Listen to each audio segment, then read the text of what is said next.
नमस्ते दोस्तों। इसके पहले जो प्रेजेंटेशंस हुए उसमें हमने कंस्ट्रक्शन सेफ्टी के बारे में पढ़ा है। स्पेशली हमने कंस्ट्रक्शन सेफ्टी जो जनरलाइज होती है, जहां पे कंस्ट्रक्शन मशीनरीज या कंस्ट्रक्शन इक्विपमेंट्स, उसकी नीड, उसके हजार्ड्स और उसके प्रिकॉशनरी मेजर्स के बारे में बात की थी। उसके अलावा हमने specially working below ground level और वर्किंग एट हाइट के बारे में भी हमने डिस्कशन की। अभी कुछ कंस्ट्रक्शन एक्टिविटीज जो होती है वो अंडर वाटर पोर्शन में भी होती है और मेजॉरिटी ऑफ जो कंस्ट्रक्शन एक्टिविटी होती है वो ग्राउंड लेवल पे होती है।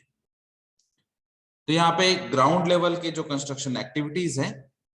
उसके रिलेटेड कुछ पॉइंट्स हम डिस्कस करेंगे और जो अंडर वाटर पोर्शन है उसके लिए भी जो सेफ्टी मेजर्स होते हैं या प्रिकॉशनरी मेजर्स होते हैं और उसके जो कुछ पैरामीटर्स या जो कंसेप्ट होंगे उसके बारे में भी हम चर्चा करेंगे। तो इसमें कंटेंट्स जो है ग्राउंड लेवल पे जैसे है नॉर्मली सबको मालूम है, हाउसकीपिंग ये एक इंपॉर्टेंट पैरामीटर होता है।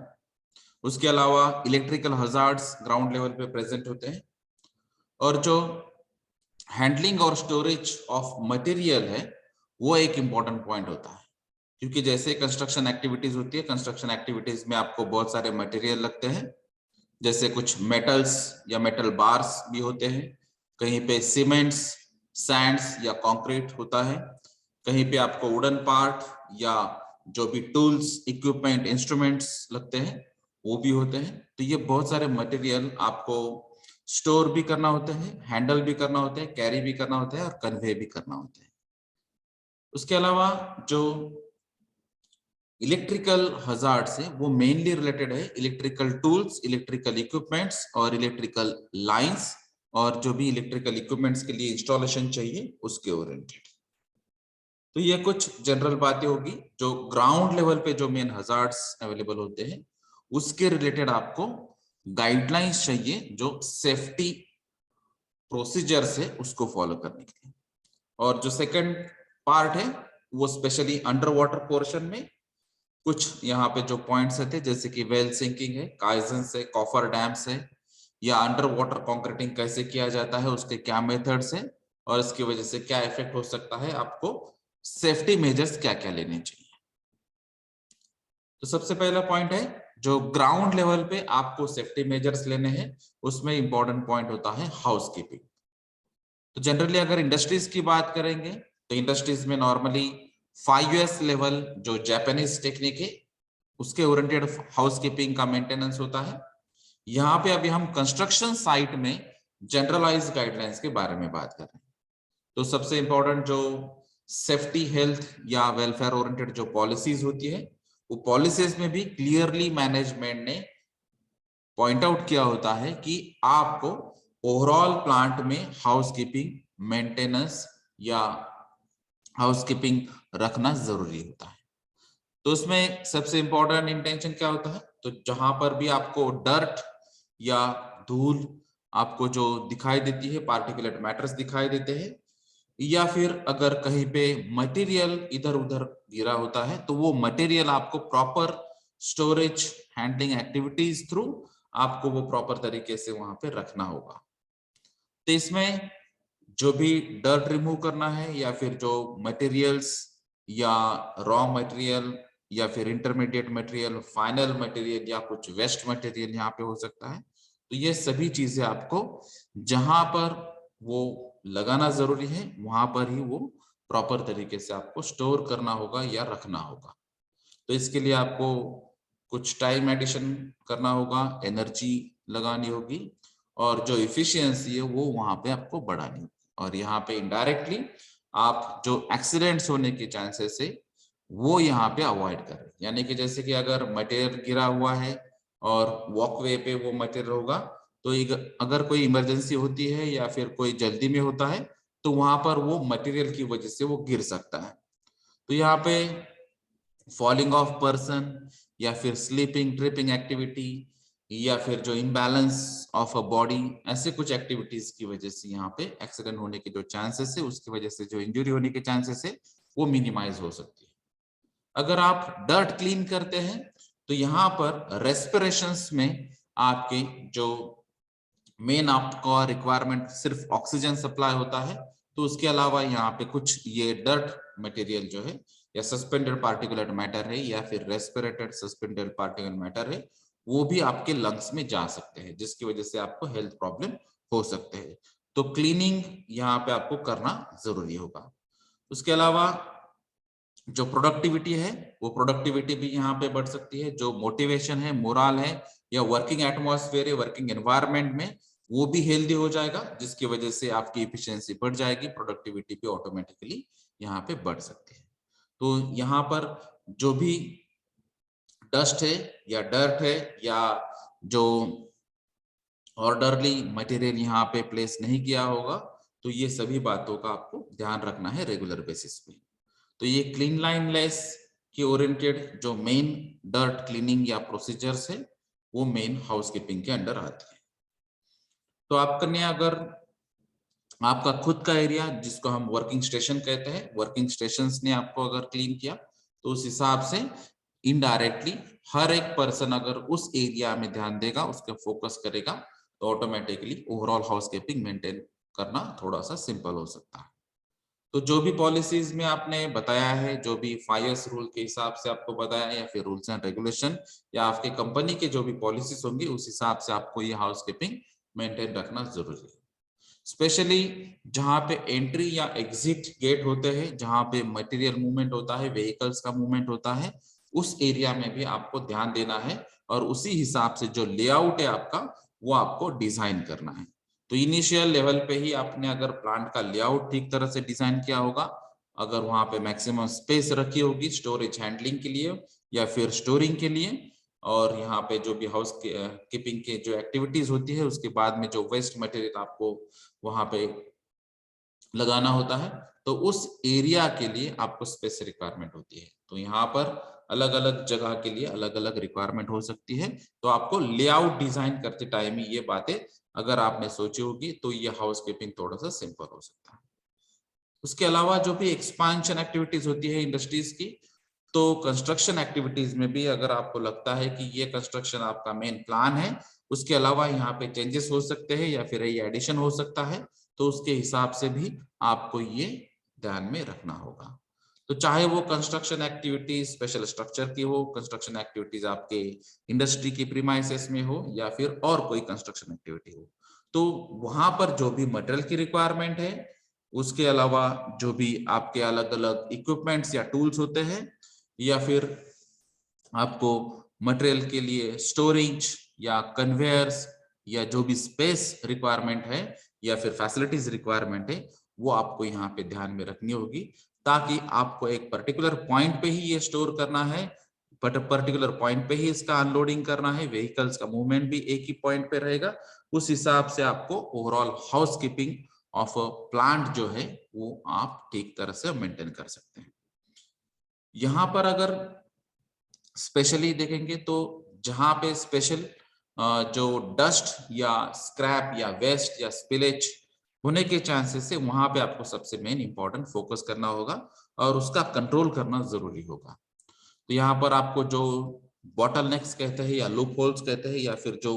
मटेरियल यहाँ पे क्रिएट होने के चांसेस है, या फिर जो डस्ट या डर्ट क्रिएट होने के चांसेस है, वेस्ट मटेरियल क्रिएट होने के चांसेस है, वहां पर आपको सबसे मेन ध्यान देना होगा। और उस हिसाब से आपको कुछ एक्टिविटीज में अगर चेंजेस लाने हैं, फैसिलिटीज में आपको अगर बढ़ोतरी करनी है, तो वो आप कर सकते हैं। जैसे कि यहाँ पे अलग अलग वैक्यूम क्लीनर्स की अगर यहाँ पे जरूरत होगी, तो आप वैक्यूम क्लीनर्स यूज कर सकते हैं। अगर कोई नई टेक्नोलॉजी आपको अडॉप्ट करना चाहते हैं और वो अगर टेक्निकली फिजिबल और इकोनॉमिकल होती है, तो वो भी आप यहाँ पे यूज कर सकते हैं। जैसे कहीं पे लोकल एग्जॉस्ट वेंटिलेशंस होते हैं, या फिर वहां पे वैक्यूम सिस्टम्स हो सकते हैं, या फिर मैनुअल या मैकेनिकल क्लीनिंग सिस्टम्स भी वहां पे हो सकते हैं। तो ये जो भी सिस्टम्स होंगे, ये हाउसकीपिंग मेंटेनेंस करने के लिए आपको हर एक वर्कर को ट्रेनिंग देना चाहिए, उसका इंपॉर्टेंस समझाना चाहिए और उसकी वजह से आपके यहाँ पे जो भी हेल्दी एनवायरनमेंट और जो एक्सीडेंट होने के चांसेस है उसमें कितना मिनिमाइजेशन होता है उसके बारे में आपको हर एक वर्कर को समझाना चाहिए। तो इसमें सबसे इंपॉर्टेंट है, जैसे हमने बात की कि हर एक वर्कर, तो यहाँ पे वर्कर कैटेगरी भी आती है, हेल्पर्स भी आते हैं, या फिर ऑफिसर्स लेवल या मैनेजर्स लेवल भी आते हैं। तो हर एक का कोऑपरेशन यहाँ पे होना जरूरी है, तभी ये ओवरऑल प्लांट में या प्रीमाइसेस में आप हाउस कीपिंग मेंटेन कर सकते हैं। तो यहाँ पर जो सुपरवाइजर्स होते हैं, वो सुपरवाइजर्स का भी एक पर्टिकुलर रोल होता है। अगर सेफ्टी ऑफिसर्स है यहाँ पे, तो सेफ्टी ऑफिसर का एक पर्टिकुलर रोल होता है। जो मैनेजर्स है, ऑफिसर्स है, या टॉप मैनेजमेंट टीम है, तो उनका भी एक पर्टिकुलर रोल होता है। तो जहां पर भी कुछ एक्टिविटीज होती है उस हिसाब से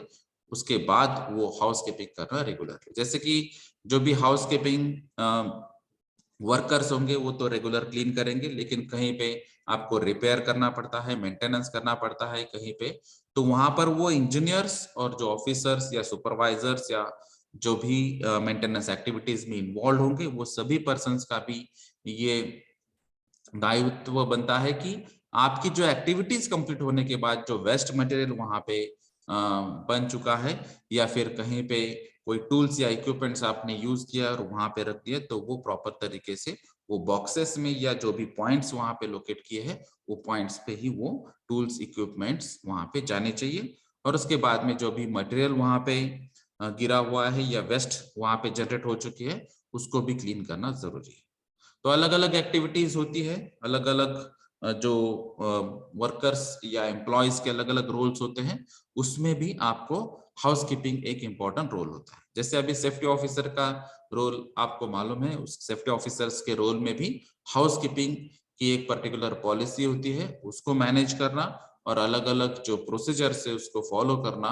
और ये रेगुलरली मेंटेन करना, और उसमें अगर जरूरत पड़े तो उसमें रेक्टिफिकेशन या इंप्रूवमेंट मॉडिफिकेशन करना, ये सेफ्टी ऑफिसर का रोल यहाँ पे होता है। क्योंकि सेफ्टी ऑफिसर का जो मेन इंटेंशन है वो जीरो एक्सीडेंट जो टारगेट है उस हिसाब से वर्कआउट करना, और उसमें हाउस कीपिंग एक पार्ट होता है।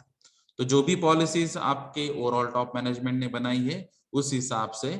जो भी ऑफिसर्स होते हैं, सुपरवाइजर्स होते हैं, वर्कर्स होते हैं, ये सभी हाउस कीपिंग की पॉलिसीज फॉलो करते हैं या नहीं, ये आपको यहाँ पे ध्यान देना है। तो ये सेफ्टी ऑफिसर के हिसाब से भी आप ये वर्कआउट कर सकते हैं। और जब भी जहां पर प्लानिंग की बात आती है, चाहे वो प्लांट लेआउट हो या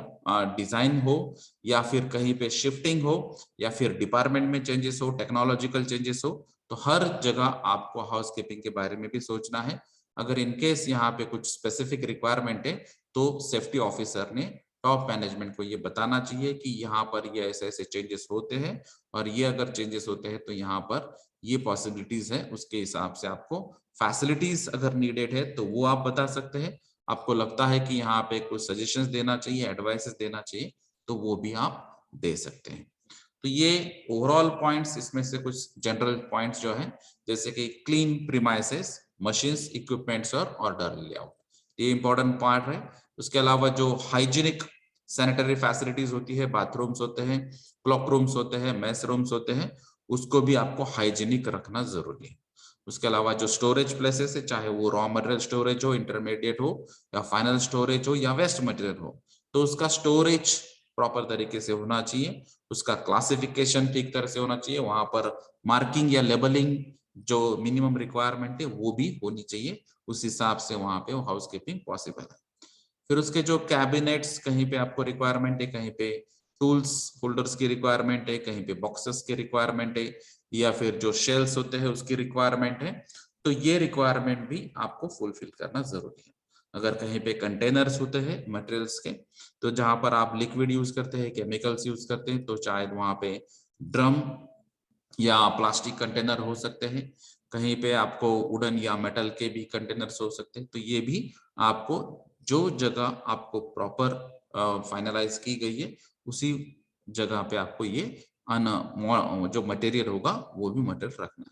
और जो वेस्ट मटेरियल होगा, अनवांटेड मटेरियल होगा, वो आपको पर्टिकुलर जगह से रिमूव करना है। और जहां पर भी वेस्ट कलेक्शंस होता है वो वेस्ट कलेक्शन कैटेगराइजेशन या क्लासिफिकेशन के हिसाब से आपको करना है। जैसे कि सॉलिड वेस्ट अलग हो सकती है, बायोमेडिकल वेस्ट अलग होगी या हाजार्डस वेस्ट अलग होगी।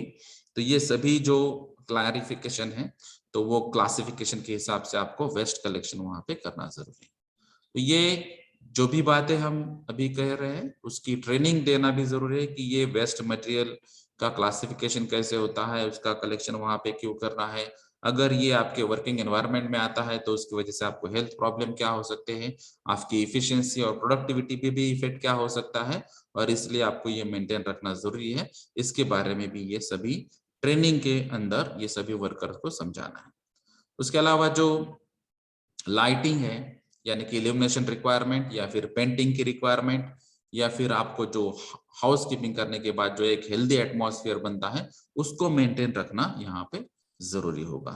तो यहाँ पे आपको 5 साल के बाद 10 साल के बाद जो भी पेंट का टाइप होगा उसके हिसाब से आपको ये पेंटिंग करना भी, रीपेंटिंग करना भी जरूरी होता है। जो मिनिमम लाइट रिक्वायरमेंट है वो भी आपको मेंटेन रखना जरूरी है, और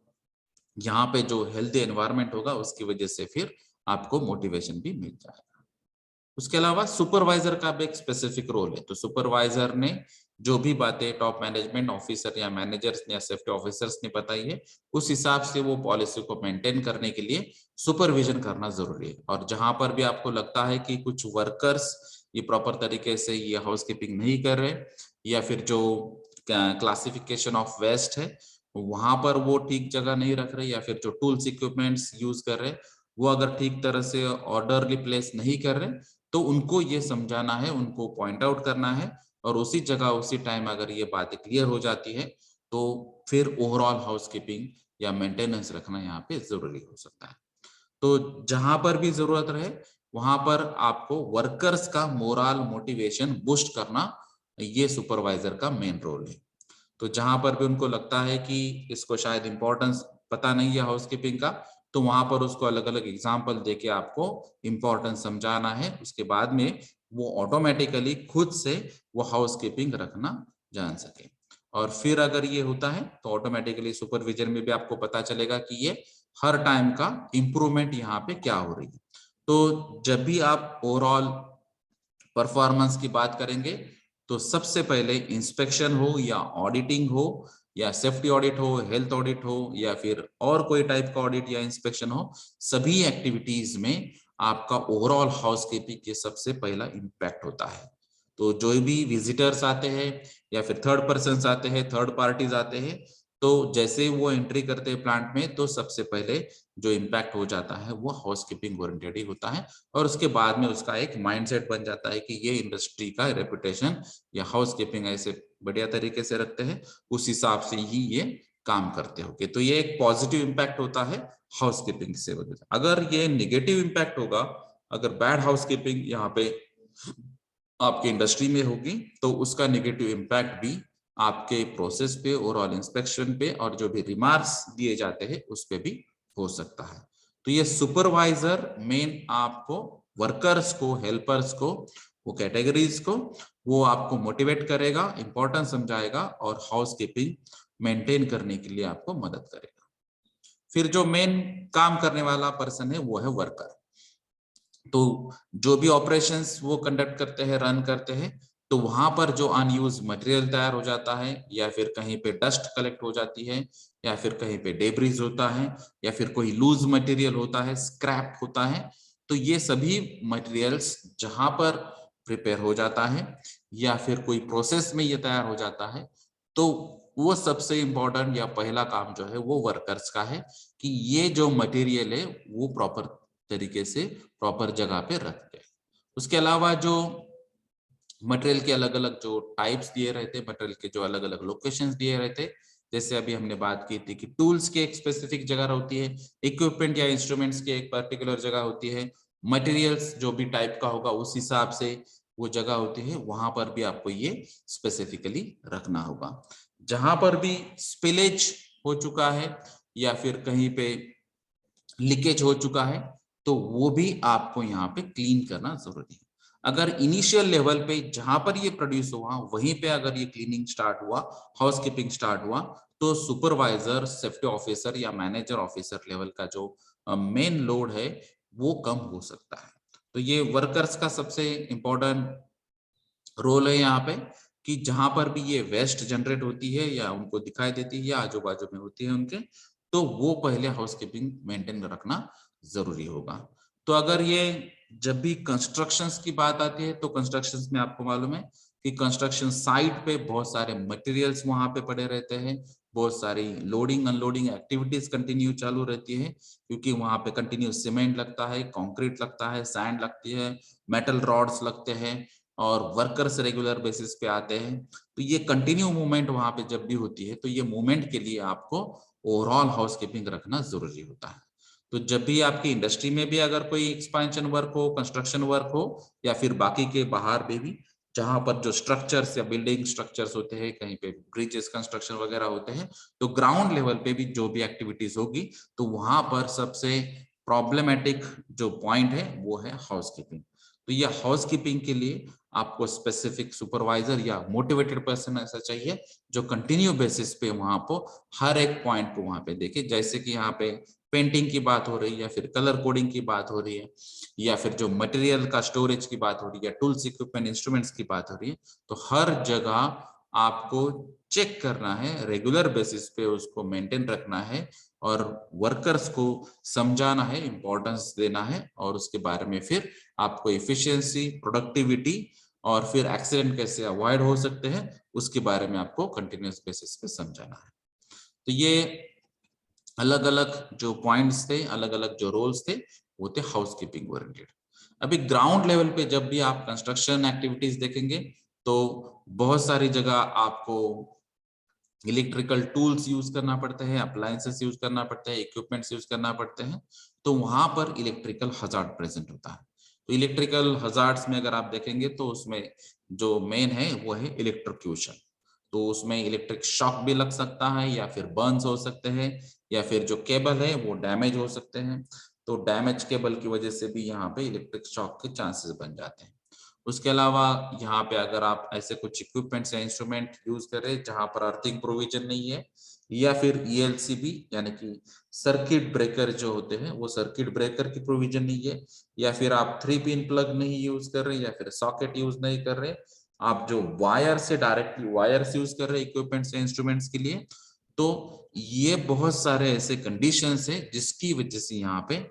इलेक्ट्रिक्यूशन के चांसेस बढ़ जाते हैं और इलेक्ट्रिकल हजार्ड्स यहाँ पे प्रेजेंट होता है। कहीं जगह ये प्रोविजंस होती है, फैसिलिटीज होती है, लेकिन जो भी इलेक्ट्रिशियन या वर्कर काम कर रहा है तो वो नॉन क्वालिफाइड होता है या फिर उसको ट्रेनिंग नहीं दी गई होती है, उसकी वजह से भी यहाँ पर एक्सीडेंट होने के चांसेस है जो इलेक्ट्रिकल ओरिएंटेड हो सकते हैं। तो प्रॉपर ग्राउंडिंग आपको मेंटेन रखना जरूरी होता है। जो भी अर्थिंग की जो बात होती है वो अर्थिंग करना रेगुलरली बेसिस पे जरूरी होता है। जो इक्विपमेंट्स है, जो इंस्ट्रूमेंट्स है, उसके जो रेगुलर इंस्पेक्शन आपको इलेक्ट्रिकल ओरिएंटेड करना वो भी जरूरी होता है, क्योंकि आपको वायर्स चेक करना होता है, जो पिंस है वो प्रॉपर चेक करना होती है, उसकी जो मैक्सिमम जो करंट और वोल्टेज की कैपेसिटी है वो भी चेक करना होती है और उसके लिए जो भी उन्होंने स्पेसिफिक गाइडलाइंस दी होगी वो स्पेसिफिक गाइडलाइंस भी आपको फॉलो करना जरूरी होता है। तो ये चीजें आपको इलेक्ट्रिकल हजार्ड्स ओरिएंटेड आपको मेंटेन रखना है। उसके अलावा कुछ स्पेशल एक्सपोज्ड इलेक्ट्रिकल पार्ट्स हो सकते हैं जो हजार्डस कंडीशन में वहां पे पा सकते हैं और ये सुपरवाइजर ने सुपरवाइज करना चाहिए कि अलग अलग अगर ये जो पार्ट्स ये एक्सपोज हो चुके हैं, चाहे वो वायर्स हो, पिंस हो या फिर कोई पर्टिकुलर इक्विपमेंट इंस्ट्रूमेंट या सर्किट ब्रेकर हो, तो ये आपको क्लोज करना जरूरी होता है, क्योंकि अगर ये बाय मिस्टेक अनफॉर्चुनेटली अगर टच हो जाता है तो वहां पर भी इलेक्ट्रोक्यूशन के चांसेस ज्यादा बढ़ जाते हैं। तो इलेक्ट्रिकल कॉर्ड्स, उसके जो अगर जॉइंट्स होते हैं वो जॉइंट्स या एक्सटेंशन वायर्स, उस पे सबसे आपको मेन ध्यान देना है। और जो टेम्पररी लाइटिंग प्रोविजंस होती है, कहीं पे आपको टेम्पररी लाइटिंग की जरूरत होती है एक्सटेंशन में या फिर जो स्पेशली कंस्ट्रक्शन साइट्स पे, तो वो ओवरऑल इलेक्ट्रिक जो लाइटिंग होती है उसको प्रोटेक्ट करना जरूरी होता है। तो शॉक्स जहां पर चांसेस लगते हैं आपको, वो अवॉइड करने के लिए आपको प्रोटेक्टिव मेथड या सेफ्टी मेथड्स आपको अडॉप्ट करनी चाहिए और इसलिए आपको रेगुलर बेसिस पे सुपरविजन करना भी जरूरी होगा। तो कहीं जगह आपको जो इंसुलेशन प्रोवाइड होते हैं यानी कि इलेक्ट्रिकल इंसुलेशन, तो अगर यहाँ पे इलेक्ट्रिकल जो करंट्स या वोल्टेज है वो लीकेज अवॉइड करने के लिए आप इंसुलेशन प्रोवाइड करते हैं, तो ये अगर इंसुलेशन डैमेज होते हैं या फिर डिफेक्टिव होते हैं या फिर जितनी कैपेसिटी है उसके लिए अगर वो इनएडिक्वेट है, तो वो भी आपको रेगुलर बेसिस पे चेक करना चाहिए, और अगर ऐसा होता है तो वो आपको रिप्लेस करना चाहिए। तो इसके लिए सुपरविजन एक इंपॉर्टेंट बात है। उसके अलावा कहीं पे ओवरलोडेड सर्किट्स के भी चांसेस है, तो जो भी सर्किट्स होगा उसकी जो कैपेसिटी होगी उससे ज्यादा अगर आप यूज करते हैं या फिर उससे ज्यादा हाई वोल्टेज या करंट सप्लाई करते हैं यूज, तो वहां पर ओवर हीटिंग की वजह से फायर के चांसेस बढ़ जाते हैं। तो यहाँ पर अलग अलग जो सर्किट ब्रेकर्स होते हैं या फिर जो पावर स्ट्रिप्स होते हैं या फिर जो सर्च प्रोटेक्टर्स होते हैं, ये आपको यूज करना जरूरी होता है। उसके अलावा कुछ टूल्स या इक्विपमेंट ही डैमेज हो सकते हैं, डिफेक्टिव हो सकते हैं, या फिर आपको यहाँ पे क्लियरली बताया जाता है तो कुछ स्पेशल जो मार्किंग रहती है, जैसे कि यहाँ पे बताया है डबल इंसुलेटेड, तो कुछ जो इंस्ट्रूमेंट्स है वो डबल इंसुलेटेड भी रहते हैं। कुछ इंस्ट्रूमेंट या इक्विपमेंट को स्पेसिफिक रिक्वायरमेंट भी होती है, जैसे अभी हमने बात की थी कि सिंगल फेज हो सकता है, 3 फेज हो सकता है, तो ये स्पेसिफिक रिक्वायरमेंट भी आपको चेक करना है। अदरवाइज वो टूल्स या इक्विपमेंट डैमेज हो सकते हैं। अगर आप डैमेज और टूल्स इक्विपमेंट्स यूज करेंगे तो शॉक लगने के चांसेस बढ़ जाते हैं। कहीं जगह वेट कंडीशन होती है, जैसे कि आप कंस्ट्रक्शन की बात कर रहे हैं, हम कंक्रीट की बात कर रहे हैं, या फिर अगर आपको मालूम है वो जहां पर भी कंस्ट्रक्शन की बात होती है तो वहां पे वाटर रिक्वायरमेंट होती है, तो कहीं जगह ये कंडीशन ऐसी बन जाती है कि इसको हम वेट कंडीशंस कहते हैं। तो वहां पे वाटर स्पीड हुआ रहता है या फिर कहीं पे लीकेज है या फिर आपने जहां पर स्टोर वाटर किया है वहां से अगर लीकेज होने की वजह से वहां पे वेट कंडीशंस आती है। तो वेट कंडीशंस की वजह से यहाँ पे जो शॉक लगने के चांसेस है वो बढ़ जाते हैं, क्योंकि वाटर जो है वो इलेक्ट्रिकल कंडक्टर है। तो ये एक अच्छा इलेक्ट्रिकल कंडक्टर होने की वजह से यहाँ पे बहुत ज्यादा चांसेस बन जाते हैं आपको शॉक लगने के। तो इसीलिए आपको मैक्सिमम जगह आपको ये ड्राई कंडीशन में सभी मटेरियल का स्टोरेज या टूल्स या इक्विपमेंट का स्टोरेज करना जरूरी है, और स्पेशली जहां पे आप वायर्स यूज करते हैं या फिर ये जो इलेक्ट्रिकल पावर टूल यूज करते हैं, तो वहां पर भी ये वाटर स्टोरेज या वाटर लाइंस जो होती है उसमें आपको सेफ डिस्टेंस रखना जरूरी होता है। तो जैसे यहाँ पे स्पेसिफिक बात कही गई, जो भी टूल्स इक्विपमेंट यूज करते हैं आप कम से कम 10 फीट के बाद ही उसको यूज करना चाहिए और वहां पे रखना चाहिए। तो ये कुछ अगर पॉसिबल नहीं है तो आपको फिजिकल बैरियर वहां पे रखना होगा जो वेट कंडीशन अवॉइड कर सकते हैं। अगर यहाँ पे वेट कंडीशन होती है तो इलेक्ट्रिकल शॉक्स के साथ स्लिप होने के भी चांसेस यहाँ पे बढ़ सकते हैं, करोजन के भी चांसेस या करोजन का रेट जो है वो भी यहाँ पे बढ़ सकता है। तो वेट कंडीशंस आपको अवॉइड करनी है। अभी जब हमने बात की थी हाउसकीपिंग, उसमें हमने बात कही थी जो भी मटेरियल है आपको प्रॉपर तरीके से रखना चाहिए। तो ये एक स्पेसिफिक पॉइंट है यहाँ पे कंस्ट्रक्शन साइट पे एट ग्राउंड लेवल पे, कि आपको जो स्टोरेज जो मटेरियल है वो मटेरियल आपको ठीक तरह से रखना है। जैसे कि यहाँ पे कुछ एक्टिविटीज होती है कंस्ट्रक्शन साइट पे, जैसे hoisting tons of steel with crane, जैसे यहाँ पे स्टील सबसे इंपॉर्टेंट पार्ट है, एलिमेंट है, और कंक्रीट सेकंड इंपॉर्टेंट एलिमेंट है। तो यहाँ पर ये इसका लिफ्टिंग, कैरिंग या कन्वेइंग एक्टिविटी कंटिन्यू बेसिस पे होती है। तो स्टील को ठीक तरह से आपको लिफ्ट करना है, उसको स्टोर करना है, और फिर से जहां पर भी जब भी यूज करना है तो उतना स्टील भी आपको यूटिलाइज करना है। उसके अलावा जो भी व्हीकल्स यहाँ पे आते हैं, कंक्रीट के लिए व्हीकल्स आते हैं या फिर जो मटेरियल्स आपने एक्सकैवेशन किया है वो अर्थ मटेरियल लेके जाने के लिए भी व्हीकल्स आते हैं, या फिर अगर जो कुछ अलग अलग मटेरियल की बैग्स होती है वो भी आपको यहाँ पे शायद लग सकती है। तो जो भी लगेगा मटेरियल, चाहे वो ब्रिक्स हो, चाहे वो सैंड्स हो, चाहे वो मेटल हो या फिर वुडन पार्ट्स हो, अगर आप बैम्बू ओरिएंटेड स्ट्रक्चर यूज करते हैं तो उसके ओरिएंटेड जो स्ट्रक्चर के लिए जितने भी बैम्बूज लगते हैं तो वो भी स्ट्रक्चर वहां पे हो सकता है। तो ऐसे बहुत सारी चीजें या मटेरियल आपको लगता है, तो वो आपको ठीक तरह से जो भी स्टोरेज है उसका वो स्टोरेज ठीक तरह से करना चाहिए। तो उसमें जैसे हम नॉर्मल इंडस्ट्रीज में रॉ मटेरियल कहते हैं, इंटरमीडिएट कहते हैं और फाइनल प्रोडक्ट कहते हैं, उसी हिसाब से यहाँ पर भी अलग अलग मटेरियल का क्लासिफिकेशन करना चाहिए और वो मटेरियल वहां पे प्रॉपर स्टोरेज के लिए रखना चाहिए। जैसे यहाँ पे specific question answer point of view कुछ पॉइंट्स और सेफ्टी गाइडलाइंस देने की यहाँ पे कोशिश की, जैसे what should your employees know before moving, handling और स्टोरिंग मटेरियल। तो जब भी आपका वर्कर ये मटेरियल स्टोर करेगा, हैंडल करेगा, मूव करेगा, तो वहां पर आपको क्या ध्यान देना चाहिए। तो यहाँ पे जो भी प्रॉपर प्रैक्टिसेस होगी, जो भी इक्विपमेंट्स होंगे, टूल्स होंगे, उसको हैंडल कैसे किया जाता है, उसको कंट्रोल कैसे किया जाता है, एक्सीडेंट कैसे अवॉइड किए जाते हैं, उसके बारे में आपको ध्यान देना जरूरी होता है। तो यहाँ पर जो भी डेंजरस सिचुएशन होगी, हजार्डस सिचुएशन होगी, उसके बारे में आपको समझ में आना चाहिए कि एग्जैक्टली ये मैकेनिकल हजार्ड है, केमिकल हजार्ड है, इलेक्ट्रिकल हजार्ड है, या अनसेफ कंडीशन है, या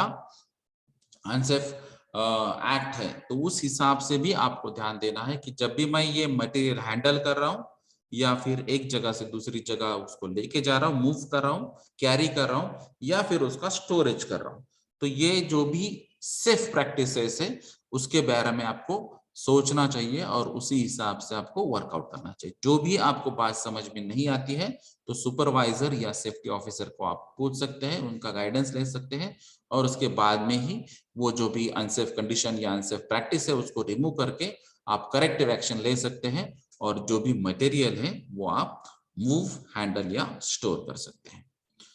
अगर आपका ये जो एक्टिविटी है ये अगर मैन्युअली हो सकती है या मैकेनिकली हो सकती है, और आज की डेट में जहां पर ऑटोमेशन होता है, रोबोटिक्स का यूटिलाइजेशन होता है या मैकेट्रॉनिक्स का यूज होता है, वहां पर भी ये मटेरियल हैंडलिंग प्रोसेसेस होती है। तो जब भी आप मैन्युअली हैंडल करते हैं तो आपको सबसे इंपॉर्टेंट बात ये देखनी है कि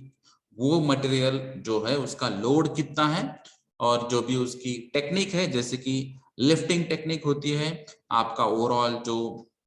लोड का वेट है आपके पैर पे आना चाहिए, ना कि आपके पीठ पे या बैक पे या फिर लोअर बोन्स पे या फिर शोल्डर्स पे या रिस्ट या जो फोर आर्म्स होते हैं उस पे। तो ये कुछ अच्छी टेक्निक्स होती है, कुछ अच्छे गाइडलाइंस भी वहां पे दे रहे थे कि आपको मटेरियल लिफ्ट कैसे करना है। फिर अगर आपको कहीं डिस्टेंस पे उसको कैरी करना है तो उसके लिए भी आपको वो कैसे कैरी करना है उसके भी एक प्रॉपर तरीके होते हैं जो एर्गोनॉमिक्स ओरिएंटेड आते हैं, जिसको हम अलग अलग पॉइंट्स में गेस्चर्स, पोस्चर्स या एर्गोनॉमिक ओरिएंटेड जो एक्टिविटीज हैं वो कहते हैं। तो ये सभी बातें आपको फॉलो करनी है। तो यहाँ पे अगर आपने ओवरलोड मटेरियल लिफ्ट करने की कोशिश की या फिर मूव करने की कोशिश की तो वहां पे एर्गोनॉमिक हजार्ड्स तैयार होने के चांसेस है। अगर इन केस वो बहुत ज्यादा हेवी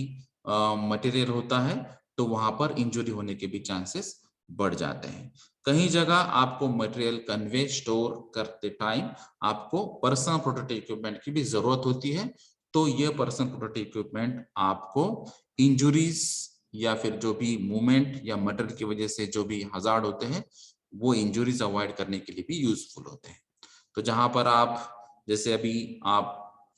मैन्युअली कुछ लोड लिफ्ट करते हैं तो आपको फोर आर्म प्रोटेक्शन के लिए ग्लोव्स आपको यूज करना जरूरी होता है, या फिर अगर शार्प एजेस है वहां पर आपको जो एंटी रप्चर जो हैंड ग्लोव्स होते हैं वो आपको यूज करना चाहिए। अगर आप इस एरिया में काम कर रहे हैं जहां पर नॉइज ज्यादा होता है तो आपको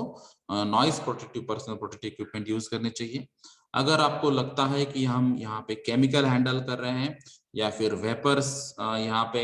रिमूव होने के चांसेस है, स्पिलेज होने के चांसेस है, लीकेज होने के चांसेस है, तो यहाँ पर आई प्रोटेक्टिव जो पीपीज होते हैं वो भी आपको यूज करना चाहिए। अगर आपका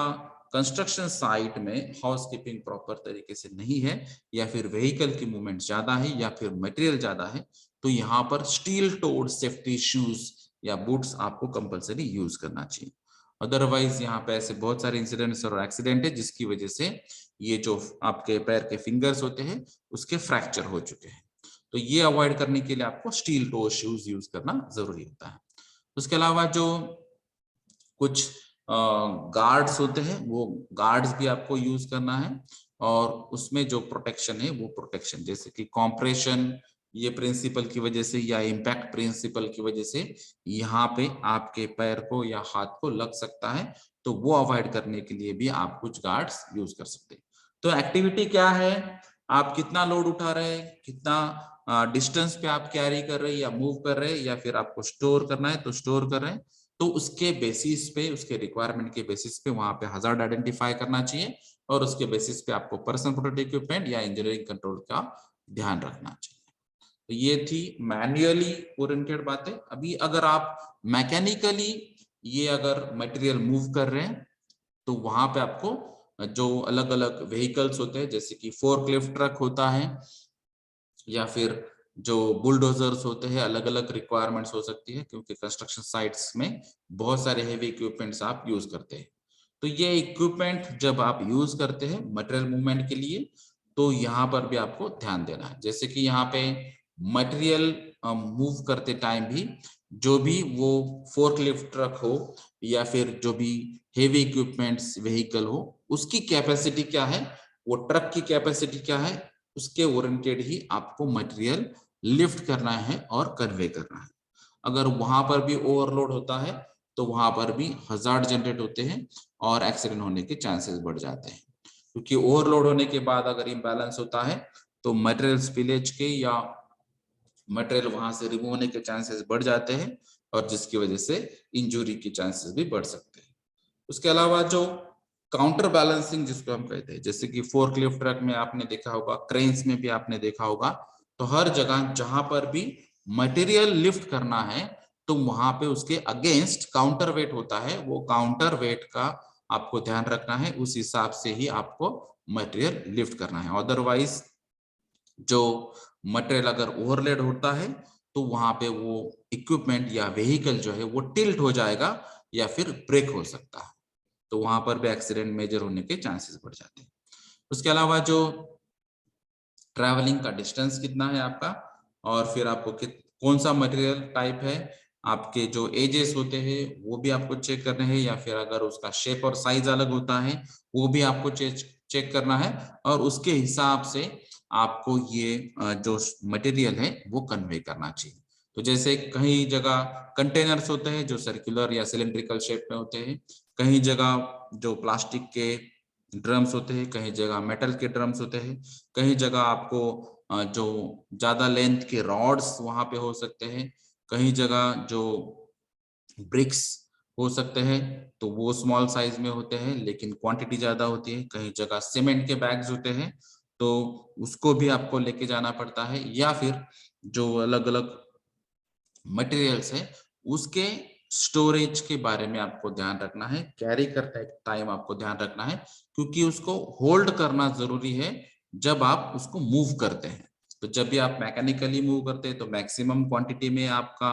मटेरियल मूवमेंट होता है, तो आपको उसका ग्रिप पे भी ध्यान देना है, उसकी कैपेसिटी पे भी ध्यान देना है, और जो भी ट्रक या व्हीकल आप यूज कर रहे हैं उसकी कैपेसिटी का भी ध्यान रखना है। तो ये मैकेनिकल मूवमेंट जो होती है उसके लिए कुछ गाइडलाइंस थे। अभी जब आप स्टोर करते हैं तो ये स्टोरेज करते टाइम भी आपको कुछ ध्यान देना है, जैसे यहाँ पे फायर के चांसेस हो सकते हैं, एक्सप्लोजन के चांसेस हो सकते हैं, जहां पर आप फ्लेमेबल केमिकल्स यूज करते हैं या फिर एक्सप्लोजिव केमिकल्स यूज करते हैं। जैसे कि कहीं कंस्ट्रक्शन साइट पे आपको एक्सप्लोजन या कंट्रोल्ड एक्सप्लोजन करना जरूरी होता है, कहीं जगह आपको एक्सकेवेशन एक्टिविटीज यूज करनी पड़ती है, कहीं जगह आपको कुछ केमिकल्स यूज करना पड़ते हैं। तो ये फ्लेमेबल और एक्सप्लोजिव केमिकल्स का जो स्टोरेज है वो भी आपको ध्यान रखना है। तो यहाँ पर अगर रैट्स हो गए या फिर ऑयल बाकी के कोई यहाँ पे पेस्ट हो सकते हैं, तो उनकी वजह से भी यहाँ पे जो भी आपके पैकिंग मटेरियल्स है वो डैमेज हो सकते हैं, और जिसकी वजह से यहाँ पे जो हजार्ड है वो हायर लेवल पे जा सकता है। तो अलग अलग तरीके, अलग अलग गाइडलाइंस यहाँ पे बताए गए, जैसे कि अगर बिल्डिंग कंस्ट्रक्शन है तो बिल्डिंग के अंदर आपको अंडर कंस्ट्रक्शन साइट में कम से कम 6 फीट का डिस्टेंस है हॉइस्ट का, और अगर आपकी फ्लोर ओपनिंग्स है तो वहां पे 10 फीट का डिस्टेंस है एक्सटीरियर वॉल्स का। तो ये गाइडलाइंस भी आपको फॉलो करनी, यानी कि अगर यहाँ पे कोई प्रॉब्लम होता है तो डिस्टेंस मेंटेन करने की वजह से दूसरे इम्पैक्ट्स जो है वो कम से कम होगी, यानी कि जो भी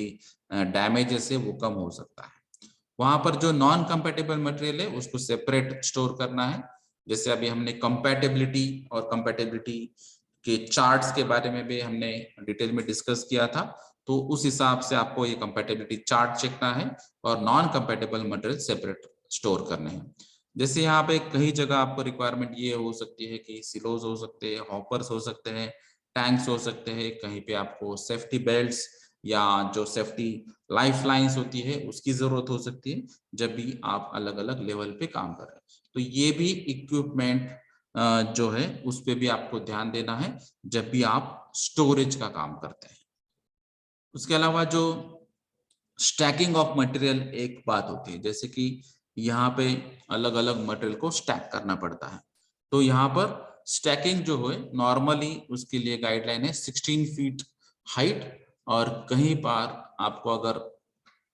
जो हाइट है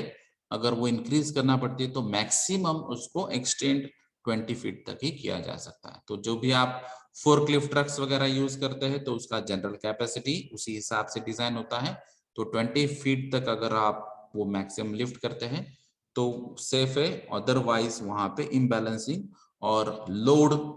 टिल्ट होने की या चेंज होने के chances, centre of gravity change अगर होती है तो उसकी वजह से एक्सीडेंट होने के चांसेस बढ़ जाता है।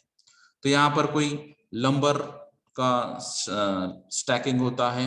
या फिर लोडिंग अनलोडिंग एक्टिविटीज होती है, तो ये बहुत सारे एक्टिविटीज में आपको अलग अलग मटेरियल के हिसाब से ध्यान देना है। जैसे कि अगर आप पाइप स्टोर कर रहे हैं तो उसके लिए स्पेशल कुछ अलग गाइडलाइंस हो सकती है। अगर आप मेटल स्टोर कर रहे हैं, रॉड स्टोर कर रहे हैं, उसके लिए गाइडलाइन अलग होगी। या फिर आप सीमेंट बैग्स स्टैक कर रहे हैं तो उसके लिए कुछ अलग गाइडलाइंस होगी। अगर आप ब्रिक्स यूज कर रहे हैं तो उसके लिए अलग गाइडलाइन होगी। तो ये जो स्टैकिंग ऑफ मटेरियल, तो उसका शेप क्या है, साइज क्या है, उसकी क्वांटिटी क्या है और कितनी हाइट तक वो स्टैक करना चाहिए, उसके बारे में जो गाइडलाइंस होगी वो गाइडलाइंस आपको फॉलो करना जरूरी है, तो फिर आप एक्सीडेंट यहाँ पे अवॉइड कर सकते हैं। कुछ जनरलाइज इंपॉर्टेंट सेफ्टी मेजर्स यहाँ पे होते हैं, जैसे कि जो भी इक्विपमेंट्स आप यूज कर रहे हैं तो वहां पर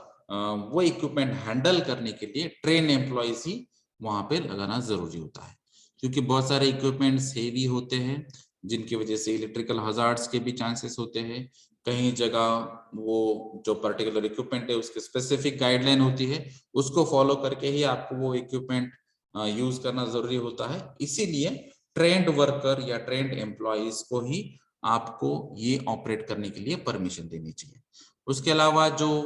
ट्रक्स या हेवी इक्विपमेंट व्हीकल्स होते हैं, कहीं पे आपको कन्वेयर्स यूज करना पड़ते हैं, तो ये बहुत सारे ऐसे हेवी इक्विपमेंट्स है या हेवी व्हीकल्स है, उसके लिए भी आपको जो ट्रेंड एम्प्लॉयज है, ट्रेन वर्कर्स है या ट्रेन ऑपरेटर्स है या क्वालिफाइड ऑपरेटर्स है, उनको ही अलाउ करना चाहिए ऐसे बहुत सारे हेवी इक्विपमेंट्स हैंडल करने के लिए। उसके अलावा जो स्पेसिफिकली कन्वेयर्स के बारे में बात कही गई है, तो यहाँ पर जहां पर भी अगर कन्वेयर्स की रिक्वायरमेंट होती है तो कन्वेयर का सिंपल मीनिंग है कि मटेरियल कन्वे करने के लिए वो इक्विपमेंट जो भी होगा वो कन्वेयर होगा। तो कन्वेयर में बेल्ट कन्वेयर भी हो सकता है या फिर चेन कन्वेयर हो सकता है, एप्रॉन कन्वेयर हो सकता है, तो बहुत सारे टाइप है कन्वेयर्स के। बकेट एलिवेटर्स भी जो है वो भी एक टाइप का कन्वेयर होता है। तो एग्जैक्ट रिक्वायरमेंट क्या है आपकी, उस हिसाब से आपको ये कन्वेयर का टाइप जो भी सुटेबल होगा वो यूज करना होगा। और उसके जो कन्वेयर ओरिएंटेड जो इमरजेंसी बटन्स होते हैं या फिर उसकी जो गाइडलाइंस होती है, सेफ्टी प्रिकॉशनरी मेजर्स होते हैं, उसको आपको ध्यान देना जरूरी है, क्योंकि कन्वेयर्स एक जगह से दूसरी जगह मटेरियल कन्वे करता है। तो वहां पर अगर कोई मटेरियल स्टैक होता है या फिर मटेरियल का कोई ऑब्स्टेकल होता है या फिर मटेरियल स्पिलेज हो जाता है या फिर केबल डैमेज हो जाती है या फिर जो भी सपोर्ट्स उसके होते हैं जिसको आइडलर्स कहते हैं, वो आइडलर्स अगर खराब हो जाते हैं तो ऐसी जगह आपको वो कन्वेयर इमरजेंसी सिचुएशंस में स्टॉप करना भी आना चाहिए। उसके अलावा जो केबल से आइडलर से वो कंपोनेंट्स में भी आपको ध्यान देना चाहिए कि वो मेंटेन है या नहीं, अगर वहां पे रिप्लेसमेंट या रिपेयर की जरूरत है तो उस पर भी ध्यान देना जरूरी होगा। क्योंकि अगर वो कन्वेयर जब भी वो पर्टिकुलर एंगल पे या स्लोप पे, एलिवेशन पे और स्पीड के हिसाब से जब काम करता है तब वो ठीक लगता है, लेकिन जैसे ही अगर वो स्टॉप किया जाएगा तो उसका वहां पर जो ग्रेविटेशनल फोर्स है वो एक्ट होने की वजह से मटेरियल वहां से निकल जाने के और बाहर आने के चांसेस बढ़ जाते हैं। तो इसके लिए आपको ये मटेरियल कन्वे करने के लिए सुटेबल कन्वेयर्स और उसके जो अलग अलग कंपोनेंट्स और उसका मैकेनिज्म जानना जरूरी है। और उसके बाद में ही आप सेफ ऑपरेटिंग प्रोसीजर थ्रू जो रीस्टार्टिंग या स्टॉपिंग प्रोसीजर से उसको आपको फॉलो करना है। तो यहाँ पर जो भी पर्सन होगा वो पर्सन्स को उसके हजार्ड्स के बारे में, उसको इमरजेंसी सिचुएशंस के बारे में और उसको कंट्रोल करने के बारे में भी जानकारी चाहिए, तभी आप वो कन्वेयर ठीक तरह से चला सकते हैं। उसमें कुछ अलग अलग जो मेन हजार्ड है वो है फॉलिंग ऑफ मटेरियल, ये सबसे इंपॉर्टेंट है, या स्पिलेज ऑफ मटेरियल है। और जहां पर भी जो कन्वेयर का टाइप होगा उसकी जो कैपेसिटी होगी, अगर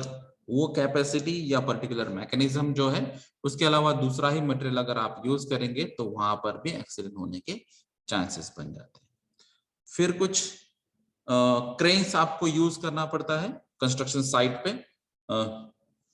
तो हमने क्रेन्स के बारे में दूसरे चैप्टर में भी डिस्कस किया था, लेकिन वो स्पेसिफिक जो क्रेन्स है ये अभी जनरलाइज क्रेन जो अभी हम ग्राउंड लेवल की बात कर रहे हैं उसके बारे में हम बात करेंगे। तो ये इक्विपमेंट जो है स्पेशली क्रेन्स, ये एडजस्टेबल बूम्स और इंडिकेटर्स जो है वो यहाँ पे यूज किया जाता है। और यहाँ पे कुछ क्रेन्स के साथ टेलीस्कोपिक बूम्स भी यूज किया जाता है। तो इसके पहले जो अभी हमने अलग अलग डायग्राम्स दिखाए दिए थे, वहां पे डायग्राम में हमने बात की थी कि जो आपके कंपोनेंट्स है क्रेन्स के और उसके जो काउंटर वेट्स है वो सबसे इंपॉर्टेंट बात है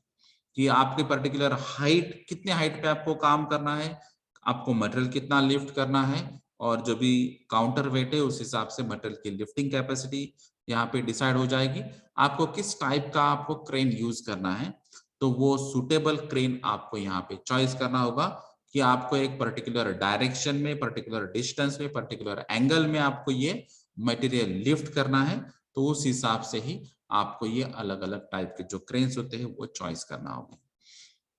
फिर जो भी क्रेन आपने चॉइस किया है, मैक्सिमम जो सेफ ऑपरेटिंग लोड होता है उसके बारे में आपने पढ़ा है, ऑपरेटिंग कंडीशंस क्या क्या होती है उसके बारे में अगर आपने कहा, तभी आप ये क्रेन जो है वो स्टार्ट कर सकते हैं और उसको सेफ्टी वे से उसको ऑपरेट कर सकते हैं। तो इसमें भी अलग अलग जो हजार्ड से, वो सबसे मेन हजार्ड है ओवरलोडिंग का। दूसरा जो मेन हजार्ड है उसका जो स्पीड होता है या फिर एंगल होता है या फिर जो ऑपरेशंस होते हैं उसके बारे में, अगर वहां पे कंपोनेंट्स ठीक तरह से काम नहीं करेंगे या फिर आपने जो स्पीड मिनिमम रिक्वायरमेंट रखी है, एंगल रखा है, उसके अलावा अगर आपने काम किया तो वहां पे कंपोनेंट क्रैक होने के या क्रैश होने के चांसेस है और ओवरऑल क्रेन भी यहाँ पे क्रैश होने के चांसेस बढ़ जाते हैं। तो ये डिपेंड्स है कि टाइप ऑफ क्रेन क्या है, आपकी रिक्वायरमेंट क्या है, उस हिसाब से आप अलग अलग यहाँ पे जो कंपोनेंट्स है उस पर ध्यान दे सकते हैं। तो जो ट्रेन वर्कर होगा तो वो अलग अलग कंपोनेंट्स का यहाँ पे ध्यान देगा, जैसे कि यहाँ पे स्लिंग्स होते हैं या फिक्सचर्स होते हैं। तो ये जो भी आपकी कैपेसिटी होगी क्रेन की उस हिसाब से वहां पर ये कंपोनेंट्स का यूटिलाइजेशन करेगा और वहां पे जो भी मटेरियल है वो मटेरियल लिफ्ट करते टाइम स्लिप होने के या स्पिल होने के चांसेस को कम करेगा। तो यहाँ पे अलग अलग स्लिंग्स जो होती है वो भी आपको ध्यान में रखना है। तो जैसा मटेरियल होगा, मटेरियल की साइज होगी, शेप होगा और उसका जो वेट होगा, उस हिसाब से आपको अलग अलग स्लिंग्स के टाइप और उसके जो एंगल से उस पर ध्यान देना होगा। तो यहाँ पर जो स्लिपेज के चांसेस है, ब्रेकेज के चांसेस है, वो यहाँ पे कम हो जाएंगे और एक्सीडेंट के चांसेस भी यहाँ पे कम हो सकते हैं। उसके अलावा आपको जो इन्वायरमेंटल कंडीशंस है वो भी आपको चेक करनी होगी, क्योंकि आपकी विजिबिलिटी है वो क्लियर होनी चाहिए। विजिबिलिटी अगर क्लियर नहीं होती है तो एक्सीडेंट होने के चांसेस बढ़ जाते हैं। या फिर अगर यहाँ पे विंड वेलोसिटी हायर साइड में है तो आपके क्रेन के ऊपर प्रेशर बढ़ सकता है, और जिसकी वजह से यहाँ पे जो नॉर्मल कंडीशंस में उसकी कैपेसिटी होती है वो चेंज हो सकती है। तो ये ऑपरेटिंग मैकेनिज्म, हुक्स, या फिर एयर रिक्वायरमेंट या हाइड्रोलिक सिस्टम्स के रिक्वायरमेंट, उसके कंपोनेंट्स, लोड कैरिंग के कंपोनेंट्स, या फिर डेली इंस्पेक्शन, या फिर कहीं पे कंपोनेंट्स का डिटोरिएशन, या कहीं मटेरियल का लीकेज, या फिर ऐसे कुछ डैमेजेस यहाँ पर अगर होते हैं तो रेगुलरली आपको रिपेयर और मेंटेन करना है, और उसके बाद में ही उसका यूज करना है। तो ये कुछ क्रेन्स के लिए स्पेशल गाइडलाइंस थी, और उसमें भी स्पेसिफिक गाइडलाइंस जो है स्लिंग्स के बारे में। तो यहाँ पर अगर स्लिंग्स डैमेज होते हैं, डिफेक्टिव रहते हैं, तो ये आपको रिमूव करना है, और जो नए स्लिंग्स रहेंगे वो भी आपको कैपेसिटी के हिसाब से रिप्लेस कर देना है। तो यहाँ पर अगर नॉट्स होते हैं या फिर अगर बोल्ट प्रोविजन होती है तो जनरली ये अवॉइड करना चाहिए। तो यहाँ पर अगर आप कंटिन्यू बेसिस पे अगर स्लिंग्स यूज करते हैं तो वो बेटर होगा। उसके अलावा जो स्लिंग्स लेग्स होते हैं तो यहाँ पे किंकिंग अवॉइड करना चाहिए, या फिर ओवरलोडिंग अवॉइड करना चाहिए। जो भी रेटेड कैपेसिटी आपको बताई है उसका ही आपको यूज करना है। तो जहां पर भी अगर शॉक लोडिंग के चांसेस है तो शॉक लोडिंग यहाँ पे अवॉइड करनी चाहिए। और जब भी आप ये लोड करते हैं तो यहाँ पे लोड क्लियरली आपको दिखाई देना चाहिए, और वो सस्पेंशन में जब होता है तो उसकी मूवमेंट और उसका जो एरिया है और जहां पर इंपैक्ट हो सकता है वो एरिया भी क्लियर होना चाहिए। तो यहाँ पर भी आपको ध्यान देना है, और इसीलिए जो क्रेन ऑपरेटर है उसकी विजिबिलिटी भी सबसे इंपॉर्टेंट है। कुछ जनरल प्रिंसिपल्स भी है यहाँ पे जो सेफ्टी एंड हेल्थ ओरिएंटेड है, जैसे कि यहाँ पर अगर हम बात करेंगे तो एर्गोनॉमिक प्रैक्टिसेस, क्योंकि हमने अभी कंस्ट्रक्शन एट ग्राउंड लेवल की बात कर रहे हैं, तो यहाँ पर जो लिफ्टिंग ऑफ मटेरियल है, लोडिंग ऑफ मटेरियल है, अनलोडिंग ऑफ मटेरियल है, कन्वेइंग ऑफ मटेरियल है, या फिर आपको अलग अलग फ्लोर्स पे मटेरियल लेके जाना पड़ेगा या फिर वहां से लेके आना पड़ेगा। तो जो भी प्रैक्टिसेस है वहां पे एर्गोनॉमिक्स का इंपॉर्टेंट रोल है, क्योंकि यहाँ पे मैनुअल लिफ्टिंग हो सकती है या फिर मैकेनिकल लिफ्टिंग भी हो सकती है। तो आपको हर एक पॉइंट पे, चाहे आप सीमेंट का काम कर रहे हैं, चाहे आप फाउंडेशन में काम कर रहे हैं, चाहे आप जो भी पेंटिंग का काम कर रहे हैं, तो बहुत सारे ऐसे एक्टिविटीज हैं जहां पे आपका गेस्चर, आपका पोस्चर, और आपका अगर एक ही जगह ज्यादा टाइम पे काम रहेगा तो जो भी वर्क स्टेशन कहलाएगा वो वर्क स्टेशन। तो ये सबसे इंपॉर्टेंट है कि अगर आपको कंफर्टेबल प्लेटफॉर्म यहाँ पे अगर प्रोवाइड नहीं किया गया है, या फिर जो भी आपकी मूवमेंट होती है वो अगर ठीक तरह से नहीं है, तो यहाँ पर एर्गोनॉमिक हजार्ड्स प्रेजेंट होते हैं, और जिसकी वजह से आपके डायरेक्टली हेल्थ पे इम्पैक्ट होगा। अगर आपकी हेल्थ ठीक नहीं होगी, या फिर आपकी कहीं पे इंजरी होगी, या फिर अगर आपके कुछ अलग अलग जो बैक एक के प्रॉब्लम होते हैं, शोल्डर पेन के प्रॉब्लम होते हैं, फोर आर्म्स या रिस्ट पेन के प्रॉब्लम होते हैं, या फिर ऐसे थाइज में भी या नीज में भी कहीं पर पेन होता है, तो ये अगर प्रॉब्लम्स आते हैं इसका मतलब है आप गलत तरीके से ये काम कर रहे हैं, या फिर जो भी ओवरलोड है वो ओवरलोड की वजह से ये पॉसिबिलिटीज यहाँ पर हो सकती है। तो यहाँ पर एर्गोनॉमिक हजार्ड्स, एर्गोनॉमिक ओरिएंटेड जो गाइडलाइंस है, जो particular gesture, postures, lifting of material, conveying of material, या फिर आपको जहां पर वर्किंग एट हाइट का है या फिर कहीं पे आपको काम करना है, तो लोडिंग अनलोडिंग एक्टिविटीज भी आपके ग्राउंड लेवल पे होती है। तो ये सभी एक्टिविटीज के बारे में आपको एर्गोनॉमिक हजार्ड्स के बारे में ध्यान देना है, क्योंकि एर्गोनॉमिक का मतलब ही है कि आपको वर्क जो करते हैं उसका स्टडी करना है। तो ये पर्सन का मेन फोकस है rather than the mechanical movement. तो पर्सन्स के जो हजार्ड पॉसिबल है, पर्सन्स के हेल्थ पे जो इम्पैक्ट पॉसिबल है, तो वो मिनिमाइज करके उसकी इफिशियंसी बढ़ाना और उसकी हेल्थ अच्छी मेंटेन रखना, यही मेन एर्गोनॉमिक्स का फोकस है। तो ये कंफर्टेबल जोन रखने के लिए आपको वर्क स्टेशन पे और आपके जो अलग अलग डिवाइसेस टूल्स हैं उसके प्रॉपर तरीके भी आपको मालूम होने चाहिए। उसके अलावा यहाँ पर जैसे हमने बात की कि कुछ केमिकल्स यूज हो सकते हैं, कहीं पे कंबस्टिबल मटेरियल यूज होते हैं, तो यहाँ पर फायर के भी चांसेस होते हैं। तो अगर यहाँ पे आप जो कंबस्टिबल मटेरियल जैसे कि वुडन पार्ट्स बहुत सारे यूज करते हैं, या फिर आप सॉल्वेंट यूज करते हैं क्लीनिंग पर्पस के लिए, या फिर पेंट जब बनाते हैं तब भी आप सॉल्वेंट यूज करते हैं, तो ऐसे बहुत सारे जो फ्लेमेबल केमिकल्स हैं उसकी वजह से भी फायर के चांसेस हो सकते हैं। तो ये फायर चांसेस अवॉइड करने के लिए उस पर्टिकुलर साइट पे स्मोकिंग या फिर जो फ्रिक्शन के चांसेस या स्पार्क जनरेशन के जो चांसेस है वो आपको अवॉइड करने चाहिए। और ये जो मटेरियल्स है, जो स्पेशली डेंजरस मटेरियल या फ्लेमेबल या एक्सप्लोजिव मटेरियल्स हैं, उसको अलग तरीके से स्टोर करना चाहिए। उसके अलावा जो फॉर्मल ट्रेनिंग होती है, तो यहाँ पे नॉर्मली अगर आप कंस्ट्रक्शन साइट पे देखेंगे तो टूल बॉक्स एक टेक्निक यूज की जाती है कि आपको हर एक सेशन में या हर एक शिफ्ट में आपको जो भी आप टूल्स यूज कर रहे हैं, जो भी आप इक्विपमेंट्स यूज कर रहे हैं, जो भी आप प्रोसेस फॉलो कर रहे हैं, उसके बारे में आपको याद दिलाया जाता है। तो अगर आपको 10-15 मिनट में भी ये बात कही जाती है कि आप अभी आज ये काम करने वाले हैं, आपका ये काम है, तो यहाँ पे ये पर्टिकुलर पर्सनल प्रोटेक्टिव इक्विपमेंट या सेफ्टी हार्नेस या फिर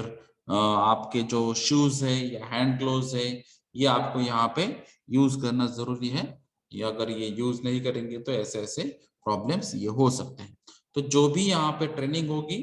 तो जीरो एक्सीडेंट टारगेट के ओरिएंटेड ये ट्रेनिंग होनी चाहिए। उस हिसाब से चाहे इंजीनियरिंग कंट्रोल हो या फिर कहीं पे स्पेशल ट्रेनिंग हो सकती है स्पेसिफिक इक्विपमेंट की या टूल्स की, या फिर कहीं पे जनरलाइज ट्रेनिंग हो सकती है, या फिर जनरल अवेयरनेस हो सकती है, कहीं पे पर्सनल प्रोटेक्टिव इक्विपमेंट की ट्रेनिंग हो सकती है। तो ये सभी ट्रेनिंग प्रोग्राम आपको या फिर अवेयरनेस प्रोग्राम या फिर एजुकेशन देना जरूरी होगा। तो आपके ओवरऑल जो भी हजार्ड से वो यहाँ पे मिनिमाइज हो सकते हैं जो वर्क प्लेस में होंगे, और यहाँ पे अलग अलग फैक्टर से वो भी यहाँ पे मिनिमाइज हो सकते हैं। जैसे कि कहीं पे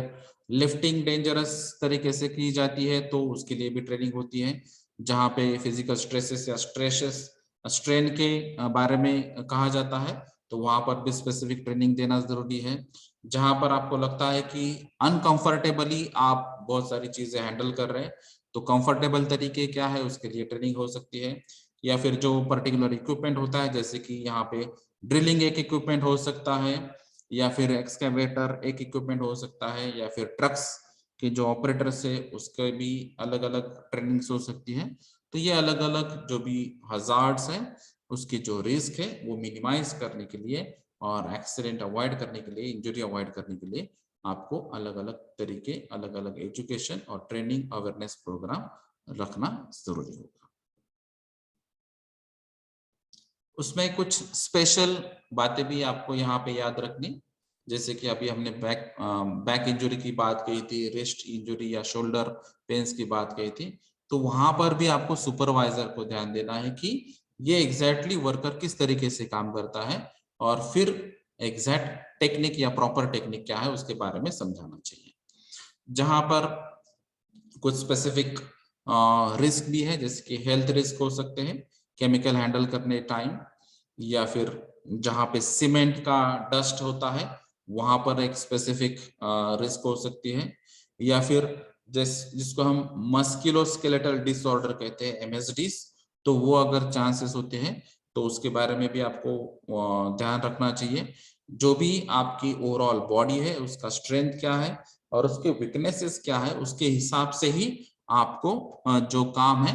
वो अलॉट होना चाहिए। अगर आपको भी लगता है कि ये मेरे हिसाब से प्रॉब्लमेटिक है तो आप भी रिक्वेस्ट कर सकते हैं और आप भी समझा सकते हैं कि मेरी ये कैपेसिटी नहीं है, इस हिसाब से मुझे ये नॉर्मल वर्क देना चाहिए। या फिर जो स्पेसिफिक एक्सीडेंट होने के जो चांसेस होते हैं वहां पर भी आपको स्पेसिफिक ट्रेनिंग देनी चाहिए। तो जैसे अभी हमने बात की थी स्पेसिफिक प्लेटफॉर्म के बारे में, या फिर जो अलग अलग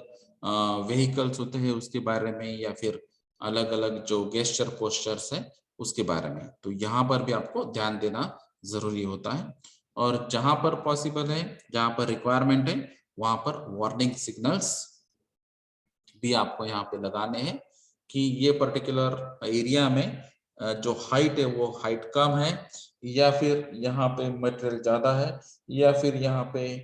टॉक्सिक मटेरियल है, या फिर फ्लेमेबल मटेरियल है, एक्सप्लोजिव मटेरियल है, या फिर इलेक्ट्रिकल हजार्ड प्रेजेंट है। ऐसे कोई भी सिग्नल्स जहां पर पॉसिबल है वहां पर आप लगा सकते हैं।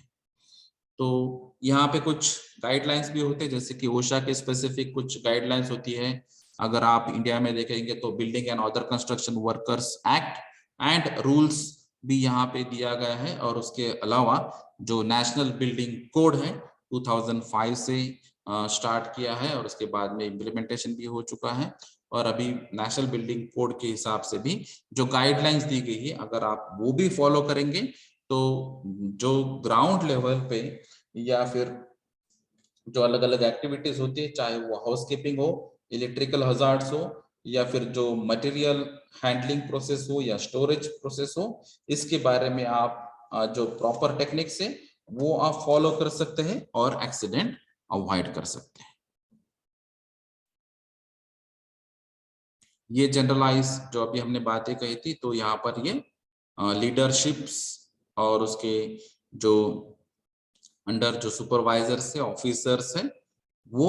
और जो हजार्ड आइडेंटिफिकेशंस के टेक्निक्स है, और फिर उसकी जो सेफ्टी रिक्वायरमेंट है या फिर हेल्थ रिक्वायरमेंट क्या है, उसके बारे में आप ओशास का रेफरेंस भी ले सकते हैं, और जो अभी हमने कहे building and other construction worker rule या फिर जो नेशनल बिल्डिंग कोड, उसके बारे में भी आप रेफरेंस लेके अलग अलग तरीके यहाँ पे अपना सकते हैं, चाहे वो स्टैकिंग ओरिएंटेड हो, स्टोरेज ओरिएंटेड हो, या फिर मटेरियल हैंडलिंग कन्वेइंग ओरिएंटेड, या फिर अलग अलग जो हजार्ड्स हैं उसके ओरिएंटेड। तो यहाँ पे बहुत सारे ऐसे अलग अलग एग्जांपल्स दिए हैं जहां पर आपको मिनिमम डिस्टेंस कितना रखना है, या फिर मिनिमम हाइट कितनी रखनी है, मैक्सिमम लोड आपको कितना कैरी करना है। तो ये जनरलाइज बातें हैं, आपको आपके कंस्ट्रक्शन साइट के हिसाब से आपके यहाँ पे मिनिमम एक्टिविटी क्या है, आपका मटेरियल कितना है, क्वांटिटी क्या है, तो उस हिसाब से आपको ध्यान देना।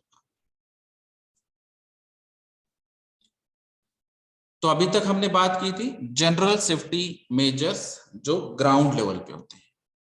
तो अभी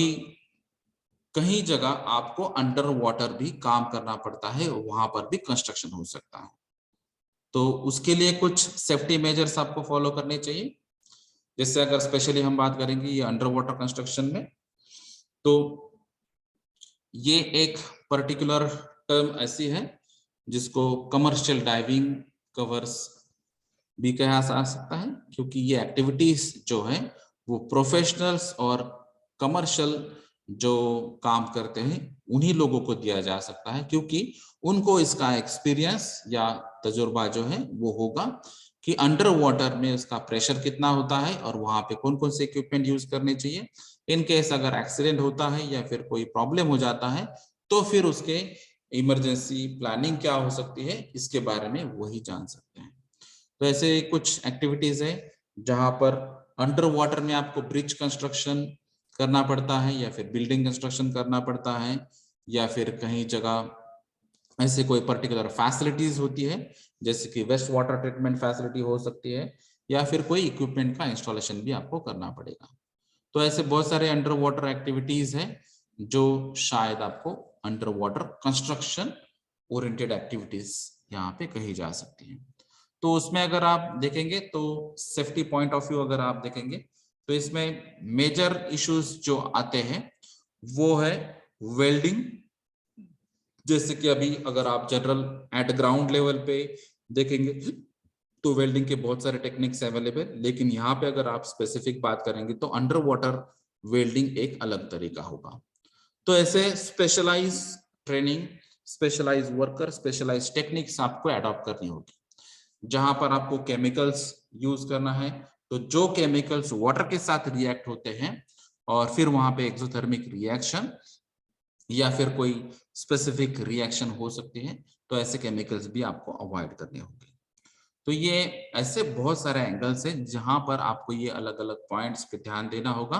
कि अगर ये वाटर का प्रेशर हाइयर साइड पे तो वो ये इक्विपमेंट काम कर सकता है या नहीं, या फिर आप एज अ पर्सन या वर्कर या एम्प्लॉय अगर आपको अंडर वाटर काम करना पड़ेगा तो उतने प्रेशर पर आपको काम करने की आदत है या नहीं। तो ये इसके लिए specialised training, specially mock drills, जो कॉम्पिटेंट पर्सन है या एक्सपर्ट पर्सन है उसके अंडर सुपरविजन, ये बहुत सारे पॉइंट्स को आपको ध्यान में रखना होगा। तो यहाँ पे कुछ पॉइंट्स है, जैसे कि कोई एक्सपर्ट्स नॉर्मली ऐसे कहते हैं कि यहाँ पे अंडर वाटर कंस्ट्रक्शन एक्टिविटीज जो है बाकी की जैसे कंस्ट्रक्शन एक्टिविटीज है उसी हिसाब से होती है, बस ये सिर्फ अंडर वाटर होता है। लेकिन यहाँ पे हर एक एक्सपर्ट ये कहना पॉसिबल नहीं है, क्योंकि बहुत सारे सिचुएशंस में आपको पता चल जाता है कि यहाँ पे हजार्ड्स अलग अलग है। जैसे कि यहाँ पे ड्राउनिंग हजार्ड है कि आपको तैरना ही नहीं आता या फिर आप बहुत ज्यादा टाइम में वहां पे अगर अंडर वाटर रहते हैं तो वहां पे ड्राउनिंग के चांसेस है, आपके डूबने के चांसेस है, या फिर जो स्विफ्ट करंट्स होते हैं या एयर एम्बोलिज्म्स होते हैं, तो एयर वेलोसिटी, विंड वेलोसिटी या फिर जो वेव्स होते हैं तो वेव्स का चेंजेस होना या फिर उसका लेवल चेंज होते रहना, ये ऐसे बहुत सारी अलग अलग बातें हैं जिसकी वजह से वाटर का प्रेशर चेंज होता है और वो वाटर प्रेशर रेजिस्टेंस के बेसिस पे आपको काम करना और काम अलग अलग जो प्लानिंग है वो चेंज करना पड़ती है। जैसे कि अगर आप कोई अंडर वाटर कंस्ट्रक्शन एक्टिविटी कर रहे हैं या फिर कोई ब्रिज कंस्ट्रक्शन कर रहे हैं तो वहां पर आपको मेट्रोलॉजिकल कंडीशंस कंटिन्यू बेसिस पे चेक करनी होती है, क्लाइमेट चेंज करना चेक करना होता है और उसके बेसिस पे ही आपको एक्टिविटीज की प्लानिंग और जो फ्लेक्सिबल प्लानिंग है वो डिसाइड करनी होती है। तो यहाँ पर अगर स्पेशली आप देखेंगे तो विजिबिलिटी एक इश्यू हो सकता है, या फिर क्लाइमेट में अगर चेंज होते हैं, वेदर में कंडीशंस अगर चेंज हो जाती है तो विजिबिलिटी की वजह से भी आपका जो वर्किंग एफिशिएंसी वो कम हो जाता है। उसके अलावा वहां पे आप कितने डेप्थ में काम कर रहे हैं उसके हिसाब से भी प्रेशर अलग होगा, टेम्परेचर अलग होगा और उसके बेसिस पे भी वर्किंग जो स्टाइल है वो भी यहाँ पे चेंज हो सकती है। क्योंकि जैसे अगर आप 1 फुट पानी में या 2 फुट या 3 फुट पानी में आप काम कर रहे हैं तो आपको एक प्रिडिक्शन या एक जजमेंट होता है, एक आइडिया आ जाती है। लेकिन उससे ज्यादा जब आप डेप्थ में जाते हैं तो आपके 6 सेंस ही काम में आते हैं, आपको एग्जैक्ट पता ही नहीं चलता है कि इसके अंदर अभी क्या क्या हो सकता है और क्या क्या पॉसिबिलिटीज है। उसमें से एक पॉइंट है वेल सिंकिंग। तो अंडर वाटर पोर्शन में अगर आप देखेंगे तो वेल सिंकिंग एक कंसेप्ट है। तो वेल सिंकिंग कंसेप्ट क्या है? तो ये एक शाफ्ट सिंकिंग ऑपरेशन हो सकता है, जैसे कि अभी हम वेल डिगिंग प्रोसेस करते हैं या फिर टनलिंग प्रोसेस करते हैं तो यहाँ पर कंटिन्यू एक शाफ्ट रोटेट होते रहता है, उसका एक मोटर होता है और जब जब तक ये काम चलेगा तब तक, जब तक ये वाटर लेवल जहाँ पे टच नहीं होता है तब तक ये कंटिन्यू काम चलता है। तो यहाँ पे अलग अलग हजार्ड हो सकते हैं, यहाँ पे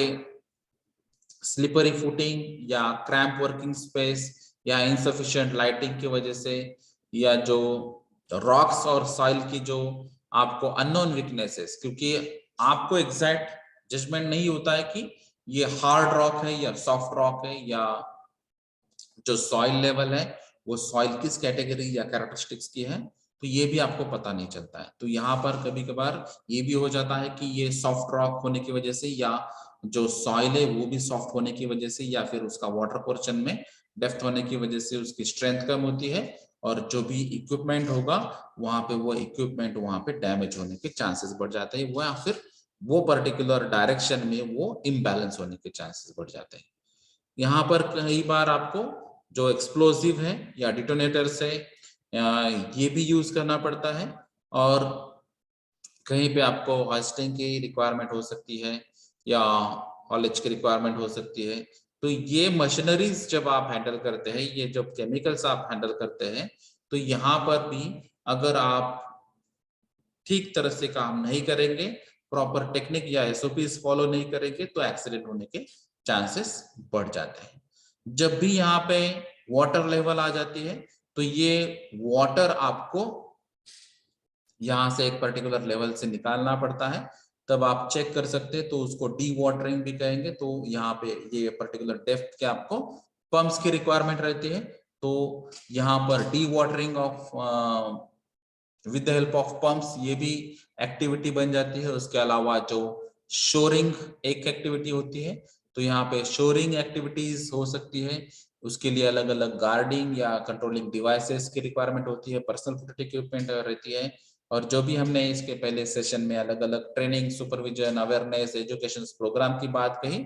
वो भी यहाँ पे अलग अलग हो सकते हैं। तो यहाँ पर अंडर वाटर एक्सकेवेशन जब आप करते हैं, तो इसमें मेन वाटर पंपिंग की एक्टिविटी होती है। जो कॉफर डैम्स होते हैं, जिसको हम टेम्पररी पंप कहते हैं, तो ये कॉफर डैम की रिक्वायरमेंट भी होती है। उसके अलावा जो सिंकिंग काइजन बॉक्सेस जिसको नॉर्मली कहते हैं, इसमें अलग अलग टाइप्स होते हैं, वो बाद में हम डिस्कस करेंगे। तो ये caissons, coffer dams, pumping of water और केमिकल कंसोलिडेशन, ये अलग अलग अंडर वाटर एक्सकेवेशंस की यहाँ पे एक्टिविटीज रन हो सकती है। अगर इसमें आप देखेंगे तो जैसे अभी हमने बात की कॉफर डैम्स, तो कॉफर डैम क्या होता है, तो ये एक टेम्पररी स्ट्रक्चर होता है। तो यहाँ पे वाटर जो है वो वाटर आपको रिमूव करना है। तो वाटर लॉक सॉइल जो होगी, या रिवर होगा या फिर सी होगी, तो जहां पर भी ये वाटर कनेक्शन है, तो ये आपको वाटर रिमूव करना है। तो ये आपको एक ऐसा टेम्पररी स्ट्रक्चर बनाना है जहां से आपको ये वाटर रिमूव करना है। तो ये आपको कुछ एक्सकैवेशन एक्टिविटीज या कहीं पे आपको थोड़ा बहुत कंस्ट्रक्शन भी करना पड़ेगा, और उसके बाद में आप ये वाटर जो है ये वाटर रिमूव कर सकते हैं। तो ये मटेरियल आप यहाँ पे नॉर्मल जो मिट्टी हम यूज करते हैं, अर्थ जिसको कहेंगे, या फिर कॉन्क्रीट्स भी यूज कर सकते हैं, या फिर शीट पाइल्स या शीट सेल्स भी आप यूज कर सकते हैं। तो ये एक टेम्पररी स्ट्रक्चर है जो वाटर रिमूव करने के लिए यूज किया जा सकता है, चाहे वो रिवर पे हो सकता है, वाटर बॉडी पे हो सकता है, ओशन पे हो सकता है, कहीं पर भी हो सकता है। और अलग अलग मटेरियल की जो रिक्वायरमेंट है उसके बेसिस पे आप ये डिजाइन कर सकते हैं, जिसको हम कॉफर डैम कहते हैं। तो ये अर्धन कॉपर डैम जो मिट्टी का बना होता है, तो ये एक ऐसा पॉसिबल है यहाँ पे, तो जहां पर ये शैलो वाटर होता है और इसका लो वेलोसिटी करंट अगर होगा, तो आप मिट्टी का कॉफर डैम यूज कर सकते हैं। तो ये नॉर्मली अगर आप देखेंगे तो अर्थन बैंक जो है, तो ये 1 metre of the top water level पे बनाया जा सकता है। और फिर यहाँ पे जो आपका वाटर है वो आप रिमूव कर सकते हैं। तो ये डिपेंड है कि आपकी रिक्वायरमेंट क्या है। कहीं पे अगर आपको लगता है कि शीट पाइल्ड कॉफर डैम आपको बनाना जरूरी है, तो आपको वहां पर शीट पाइल्ड कॉफर डैम वहां पे लगा सकते हैं। तो यहाँ पर आपकी जो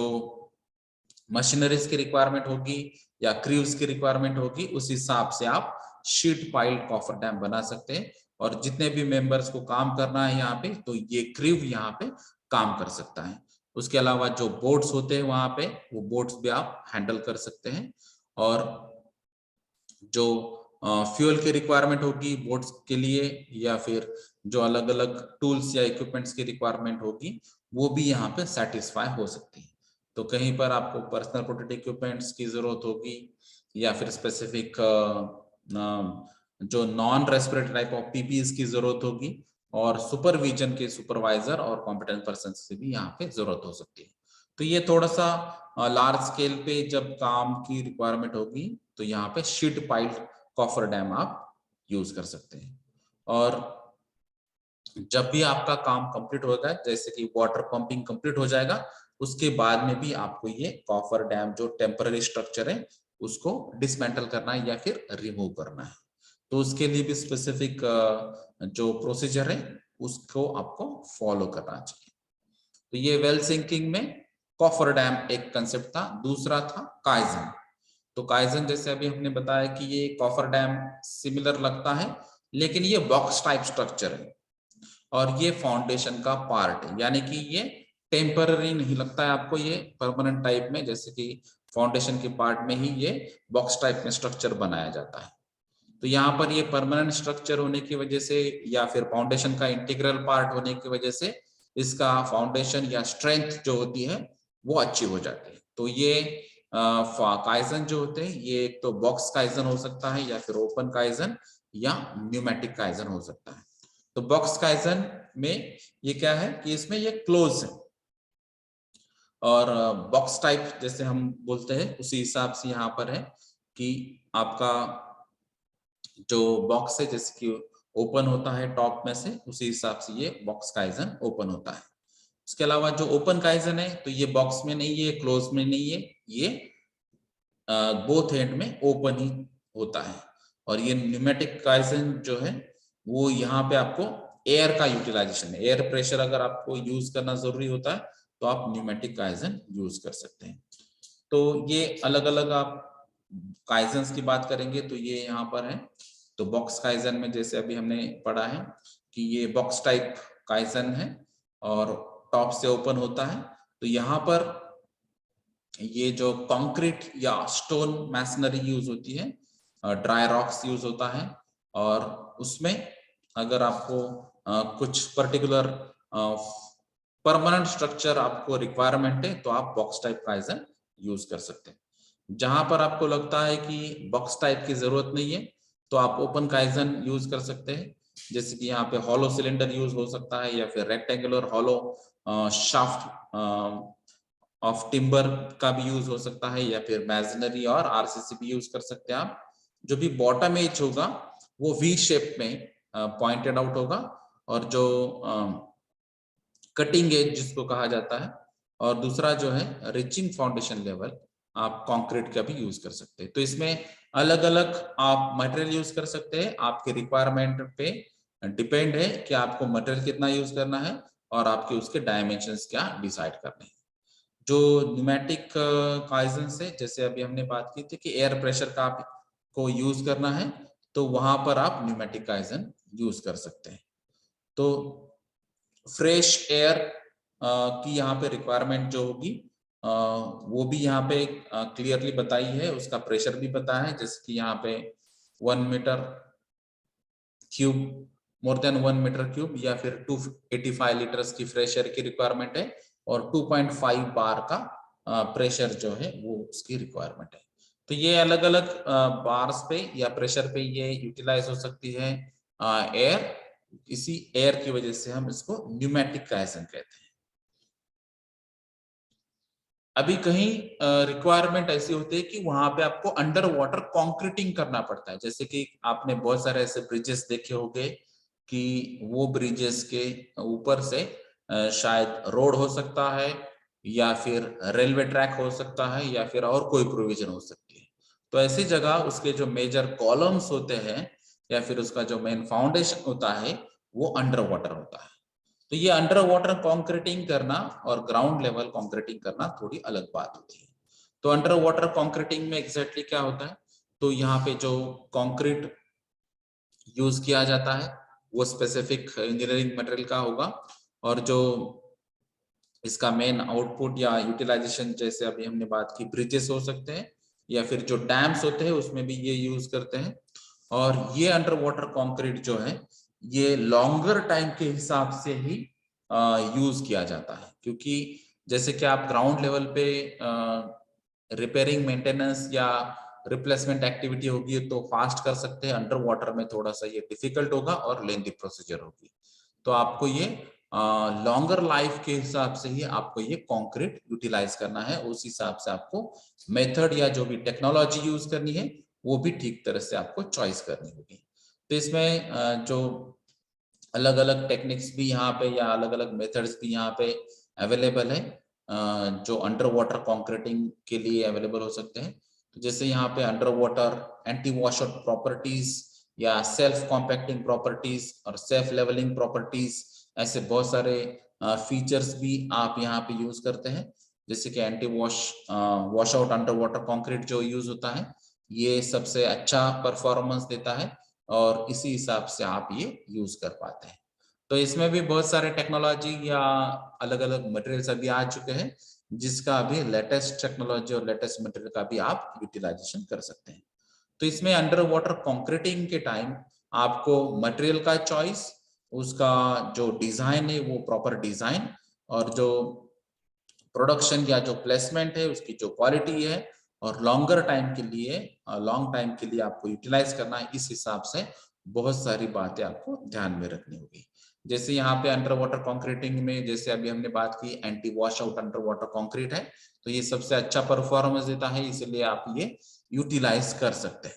तो यहाँ पर टेक्निकली अगर आप देखेंगे तो ये फ्लो एबिलिटी इसकी आपको चेक करनी है, और उसकी जो स्प्रेड वैल्यू है ये भी आपको चेक करनी है। तो अलग अलग रिसर्चेस यहाँ पे हो चुके हैं जहाँ पे आप ये anti wash out concrete use कर सकते हैं, इसके बेसिस पे कंक्लूजन निकाला है। तो यहाँ पर ये अगर आप देखेंगे डिटेल में तो इसमें अलग अलग तरीके दिए हैं, अलग अलग मटेरियल्स बताए हैं, जैसे कि अगर आप कंपैरिजन करेंगे प्लास्टिक का या कोहेसिव्स का और उसकी जो फ्लोएबिलिटी है उसका, क्योंकि यहाँ पे अंडर वाटर में भी फ्लो होना चाहिए वो कंक्रीट, इस हिसाब से आपको फ्लोएबिलिटी ये सबसे इंपॉर्टेंट पैरामीटर होगा या प्रॉपर्टी होगी। और उसके बाद में ये जो मिक्सचर होगा वो मिक्सचर आपको ठीक तरह से स्प्रेड होना चाहिए और बाद में उसकी स्ट्रेंथ भी अच्छी होनी चाहिए। इस हिसाब से अलग अलग गाइडलाइंस दिए हैं, जैसे कि अगर आप यहाँ पे देखेंगे तो अलग अलग मटेरियल्स या अलग अलग एडमिक्सचर्स या अलग अलग केमिकल जो है वो आप यहाँ पे यूज कर सकते हैं। और अगर आपको डिटेल में स्टडी करना है तो ऐसे कुछ रिसर्च पेपर्स भी हैं जो बताते हैं कि यहाँ पर एग्जैक्टली आपको कोहेसिव मटेरियल कितना यूज करना चाहिए, एयर का कितना यूज करना चाहिए, और उसके ओरिएंटेड स्टैंडर्ड्स भी आपको क्या क्या फॉलो करना चाहिए। तो यहाँ पर मेन पॉइंट है एयर कंटेंट्स। तो यहाँ पर एयर कंटेंट अगर आप देखेंगे तो जो 3 to 5% ये गाइडलाइन दी गई है। तो यहाँ पर अगर आप एंटी वॉश एडमिक्सचर देखेंगे तो उसमें एयर का जो पार्ट है वो हो सकता है 3 to 5%। और अगर आप ब्लीडिंग यहाँ पे पैरामीटर देखेंगे तो कंक्रीट जो है तो ये कंटेन करेगा उसमें एंटी वॉश आउट एडमिक्सचर, और वहां पे वाटर भी मिक्स होने वाला है। तो यहाँ पर ये वाटर का जो प्रोपोर्शन है वो चेंज हो सकता है, डबल हो सकता है या एक्सेस हो सकता है। तो यहाँ पर ये जो एक्सेस वाटर है, नॉर्मल जो एडमिक्सचर में जो मिनिमम रिक्वायरमेंट का अमाउंट है उससे अगर ज्यादा होता है या डबल होता है तो उसको रिमूव करना जरूरी होता है। तो ये प्रोसेस में ब्लीडिंग होता है। तो ये एडमिक्सचर जो है वो एडमिक्सचर में प्रोपोर्शन आपको मेंटेन रखना जरूरी है, तभी आपकी स्ट्रेंथ, फ्लोएबिलिटी और जो स्प्रेडिंग प्रॉपर्टी है वो ठीक तरह से वहां पे हो सकती है। तभी यहाँ पर वो जो रिजिड कंस्ट्रक्शन है वो या फिर जो फाउंडेशन है वो यहाँ पे अच्छी तरीके से बन सकता है। तो यहाँ पर जैसे ही ये ब्लीडिंग हो जाता है, प्रोपोर्शन में आ जाता है वाटर, तो उसके बाद आप जो रेनफोर्स स्टील है उसका यूटिलाइजेशन कर सकते हैं। फिर उसको सेट करने के लिए आपको स्पेसिफिक टाइम दिया जाएगा, और उसके लिए भी अलग अलग रेफरेंसेस और स्टैंडर्ड्स है, जैसे कि यहाँ पे ASTM टेक्निक है C191 2007 की, जहाँ पे उन्होंने सेटलिंग टाइम जो है वो 5 to 12 आवर्स बताया है। तो अंडर वाटर कंस्ट्रक्शन में जब आप ये anti wash out admixture use कर रहे हैं तो उसको सेट होने के लिए कम से कम 5 से 12 घंटे यहाँ पे लग सकते हैं। तो quantity, metrological condition, water conditions, उस पे ये टाइम डिपेंड होगा। तो ये कम से कम 5 घंटे तो मिनिमम रिक्वायरमेंट ही है, उसके बाद ही ये सेटल हो सकता है। तो कहीं पर ऐसे भी स्पेसिफिक रिक्वायरमेंट हो सकती है तो जहां पर 30 आवर्स प्लस भी सेटलिंग टाइम लग सकता है। तो इसीलिए ये कंडीशंस पे डिपेंड हो सकता है आपका सेटलिंग टाइम। उसके अलावा जो मिक्सचर्स होते हैं अलग अलग, तो अंडर वाटर के आपकी रिक्वायरमेंट क्या है, उसके रिक्वायरमेंट के बेसिस पे भी आपके मिक्सचर्स भी चेंज होके या फिर जो उसके कंपोनेंट्स है वो भी चेंज होते हैं। जैसे कि यहाँ पे एयर की रिक्वायरमेंट हमने 3 to 5% बताई है, तो कहीं जगह ये एयर की रिक्वायरमेंट 6 to 7% भी हो सकती है। तो ये कंडीशन पे डिपेंड होगा, आपके रिक्वायरमेंट और एप्लीकेशन पे भी डिपेंड होगा। जैसे कि यहाँ पे फाइन एग्रीगेट्स या कंटेंट्स अगर होते हैं 45% तक, तो वहां पर आपके जो कंक्रीट है, एडमिक्सचर है या एंटी वॉश आउट एडमिक्सचर है, वहां पर एयर की रिक्वायरमेंट 6 to 7% हो सकती है। उसके अलावा भी अलग अलग जो वर्केबिलिटी, फ्लोएबिलिटी या फिर स्प्रेडिंग एबिलिटी जो कंक्रीट की है उसको इंप्रूव करने के लिए आप अलग अलग जो कंपोनेंट्स और उसके जो प्रोपोर्शन या कॉन्सेंट्रेशन है वो चेंज करके देख सकते हैं। तो इसमें बहुत सारे अलग अलग रिसर्च पेपर्स है जहां पे उन्होंने अलग अलग ट्रायल लिए हैं और फिर जो भी ट्रायल सक्सेस हुआ है उसके बेसिस पे उन्होंने कंक्लूजन दिया है। तो जो भी कन्वेंशनल टेक्निक्स है वो तो हम ऑलरेडी फॉलो कर सकते हैं और हजार्ड्स यहाँ पे कम कर सकते हैं, एक्सीडेंट के चांसेस कम कर सकते हैं, स्ट्रेंथन जो भी यहाँ पे कंस्ट्रक्शन होगा वो मैक्सिमम करने के चांसेस यहाँ पे रख सकते हैं। उसके अलावा जो नए तरीके हैं या फिर नए अगर रिसर्च यहाँ पे होते हैं वो भी आप एक्सेप्ट कर सकते हैं। उसमें डिस्पर्शन रेजिस्टेंस एक पैरामीटर होता है। तो जो भी आप कंक्रीट यहाँ पे अंडर वाटर में प्लेस कर रहे हैं तो वो एग्जैक्टली प्लेस कहाँ तक हुआ है, उसका स्प्रेडिंग कितना है या फिर उसका जो मटेरियल का आउटफ्लो रेट क्या है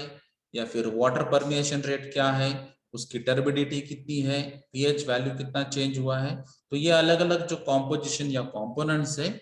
ये सब बातों पे उसका डिस्पर्शन रेजिस्टेंस डिसाइड होता है। तो ये रेट ऑफ डिस्पर्शन जो होता है तो एंटी वॉश आउट एडमिक्सचर जो आप यूज कर रहे हैं उसकी क्वांटिटी पे डिपेंड होगा। तो ये एंटी वॉश आउट एडमिक्सचर का प्रोपोर्शन अगर आप इंक्रीज करेंगे तो डिस्पर्शन रेट यहाँ पे कम हो जाएगा या फिर डिस्पर्शन रेजिस्टेंस यहाँ पे कम होगा। उसके अलावा जो कंक्रीट प्लेसमेंट मेथड्स जो अभी हमने बताई है कि आपको कंक्रीट अंडर वाटर प्लेस करना है उसके अलग अलग तरीके होते हैं। तो यहाँ पे कुछ तरीके हैं जैसे कि ट्रेमी मेथड हो सकती है, पंप मेथड है या फिर हाइड्रोवॉल मेथड है या टॉगल बैग से बैक वर्क से, ये अलग अलग मेथड्स यहाँ पे आप एडॉप्ट कर सकते हैं। जैसे कि यहाँ पे ये डायग्राम से आपको पता चलेगा कि ये एक पर्टिकुलर स्टील पाइप है, ये वाटर लेवल यहाँ पे बताया है और ये अंडर वाटर आपको ये कंक्रीट स्प्रेड करना है। तो ये वाटर अंडर वाटर कंक्रीटिंग का एक मेथड है जिसको हम ट्रेमी मेथड कहते हैं। तो यहाँ से ये हॉपर यूज करके ये पाइपलाइन आपको यूज करना है और फिर ये अंडर वाटर में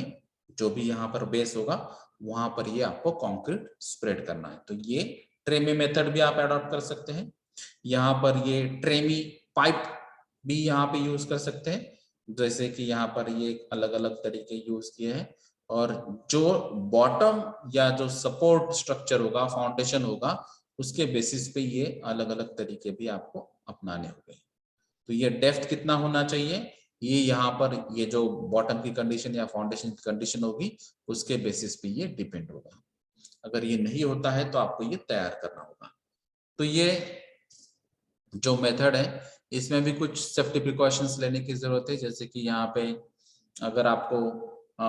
पर्टिकुलर जो कंडीशंस है वो आपके लिए नहीं होगी तो आपको सबसे पहले वो कंडीशंस मालूम करने के लिए जो भी कंडीशंस मेट्रोलॉजिकल होगी या अंडर वाटर होगी वो आपको सबसे पहले इम्पोर्टेंट क्लियर होनी चाहिए। उसके अलावा फिर कंडीशंस के हिसाब से आपको अलग अलग इक्विपमेंट्स या टूल्स कौन से यूज करने चाहिए वो डिसाइड करना चाहिए। उसके अलावा जो भी आपका पर्टिकुलर प्रोजेक्टेड टाइम है या फिर जो भी आपको पर्टिकुलर डेप्थ पे जाना है या फिर वर्क कंप्लीट करना है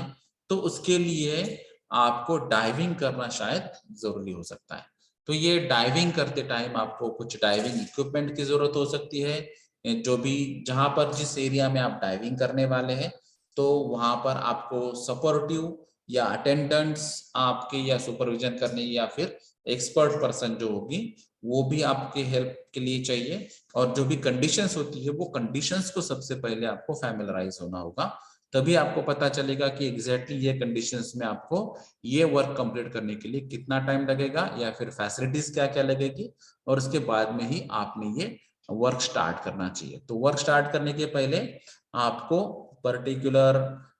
temperature, particular pressure, particular water level, उसका फाउंडेशन, अगर वहां पे कोई एक्वेटिक एनिमल्स होते हैं उसके बारे में ये सभी बातें आपको ध्यान में रखना है। और फिर उसके बाद में ही आपको जो रेस्पिरेटरी टाइप ऑफ इक्विपमेंट है या फिर जो ऑक्सीजन सप्लाइंग सिलेंडर्स होते हैं, गॉगल्स होते हैं, सूट्स होते हैं, वाटर सूट्स होते हैं, ऐसे बहुत सारे पर्सनल प्रोटेक्टिव इक्विपमेंट का यूज करके आपने बाद में ही डाइव करना चाहिए और वर्क कंटिन्यू करना चाहिए। यहाँ पे जो कुछ पॉइंट्स है, जैसे कि यहाँ पे कॉम्प्रेशन या डीकॉम्प्रेशन की बात होती है, तो ये बेंड्स आते हैं तो उसको डीकॉम्प्रेशन सिकनेस कहते हैं। या फिर कहीं पे ऐसी कंडीशंस आती है कि डाइवर्स जो होते हैं वो जल्दी से ऊपर जाते हैं, तो ये कंडीशंस क्या है, तो ये कंडीशन नाइट्रोजन बॉडी में कितना है उसके बेसिस पे यहाँ पे ये अलग अलग चेंज हो सकते हैं। जैसे कि यहाँ पे अगर आप देखेंगे तो ब्रीदिंग के लिए जैसे हमको नॉर्मली ऑक्सीजन का सप्लाई कंटिन्यू होना चाहिए, तो नॉर्मल जब आप ग्राउंड लेवल पे काम करते हैं तो वहां पर एयर ऑलरेडी अवेलेबल होता है। जैसे कि आपको मालूम है एयर में 21% ऑक्सीजन 79% नाइट्रोजन होता है, तो आप नॉर्मल ब्रीदिंग कर सकते हैं। लेकिन यहाँ पे अगर आप देखेंगे तो आपको एयर सप्लाई करना पड़ेगा या फिर ऑक्सीजन सप्लाई करना पड़ेगा। अगर आपको एयर सप्लाई किया गया है तो उस हिसाब से यहाँ पे आपको चेक करना होगा ऑक्सीजन कंप्लीट हुआ है, और अगर ऑक्सीजन कंप्लीट होने के बाद नाइट्रोजन कंटिन्यू आता है, क्योंकि एयर में ऑक्सीजन और नाइट्रोजन होता है, तो यहाँ पर नाइट्रोजन आपको ब्रीथ नहीं करना है, तो इसीलिए आपको शायद जल्दी से ऊपर आना पड़ेगा और फिर वापस ऑक्सीजन लेना पड़ेगा और उसके बाद में फिर काम कंटिन्यू करना पड़ेगा। तो ये डिपेंड है ऑक्सीजन का फ्लो कितना है, ऑक्सीजन की क्वांटिटी कितनी है, और ऑक्सीजन खत्म होने के बाद नाइट्रोजन वहां पे अगर आ जाता है तो नाइट्रोजन आपके बॉडी के लिए रिक्वायरमेंट नहीं है या फिर कंफर्टेबल नहीं है। तो रेस्पिरेशन के लिए आपको कंपलसरी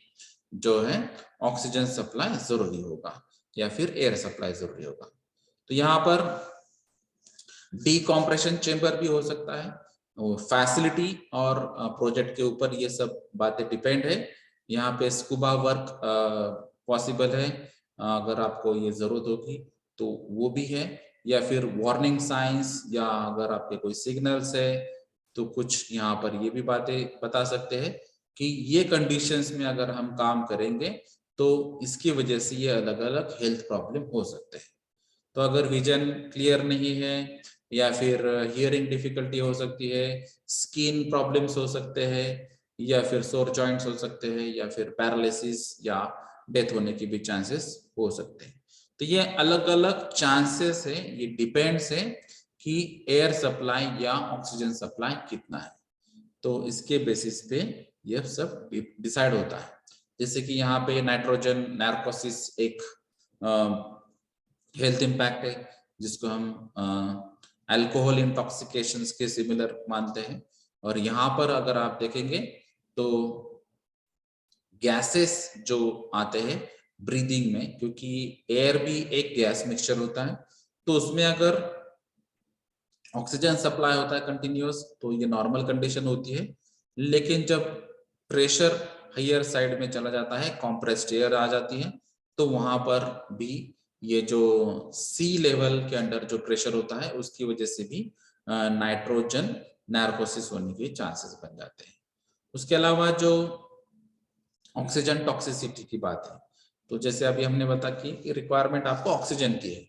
तो यहाँ पर हायर लेवल ऑफ ऑक्सीजन आप अगर ब्रीदिंग कर रहे हैं और उसके बाद में अगर आपका बॉडी पे इफेक्ट देखेंगे तो ये डिसओरिएंटेशन या ट्रबल ब्रीथिंग या विजन या लंग डैमेज या सीजर्स या डेथ होने के भी चांसेस बन सकते हैं। क्या आपके रूटीन में भी प्रेशर अगर हायर साइड में चला जाता है, ऑक्सीजन भी हायर लेवल पे चला जाता है, तो भी ये प्रॉब्लमेटिक हो सकता है। तो ऑक्सीजन हो या नाइट्रोजन हो, कॉम्प्रेस्ड एयर हो या प्योर ऑक्सीजन सप्लाई हो, तो ये सभी बातें आपके प्रोपोर्शन में होनी चाहिए, और अंडर वाटर कितना प्रेशर है और अंडर वाटर में सिचुएशन क्या है उस हिसाब से वो सप्लाई अगर अप्रोप्रिएट होगा तभी आप कंफर्टेबल जो कंस्ट्रक्शन एक्टिविटी है या अंडर वाटर कंक्रीटिंग है वो कर सकते हैं, अदरवाइज आपको कुछ ना कुछ हेल्थ इश्यूज फेस करने सकते हैं। तो यहाँ पर जो भी सेफ्टी पॉइंट ऑफ व्यू कुछ गाइडलाइंस है, तो जहां पर आपको वाटर है तो ये अंडर वाटर आपको काम करना है, तो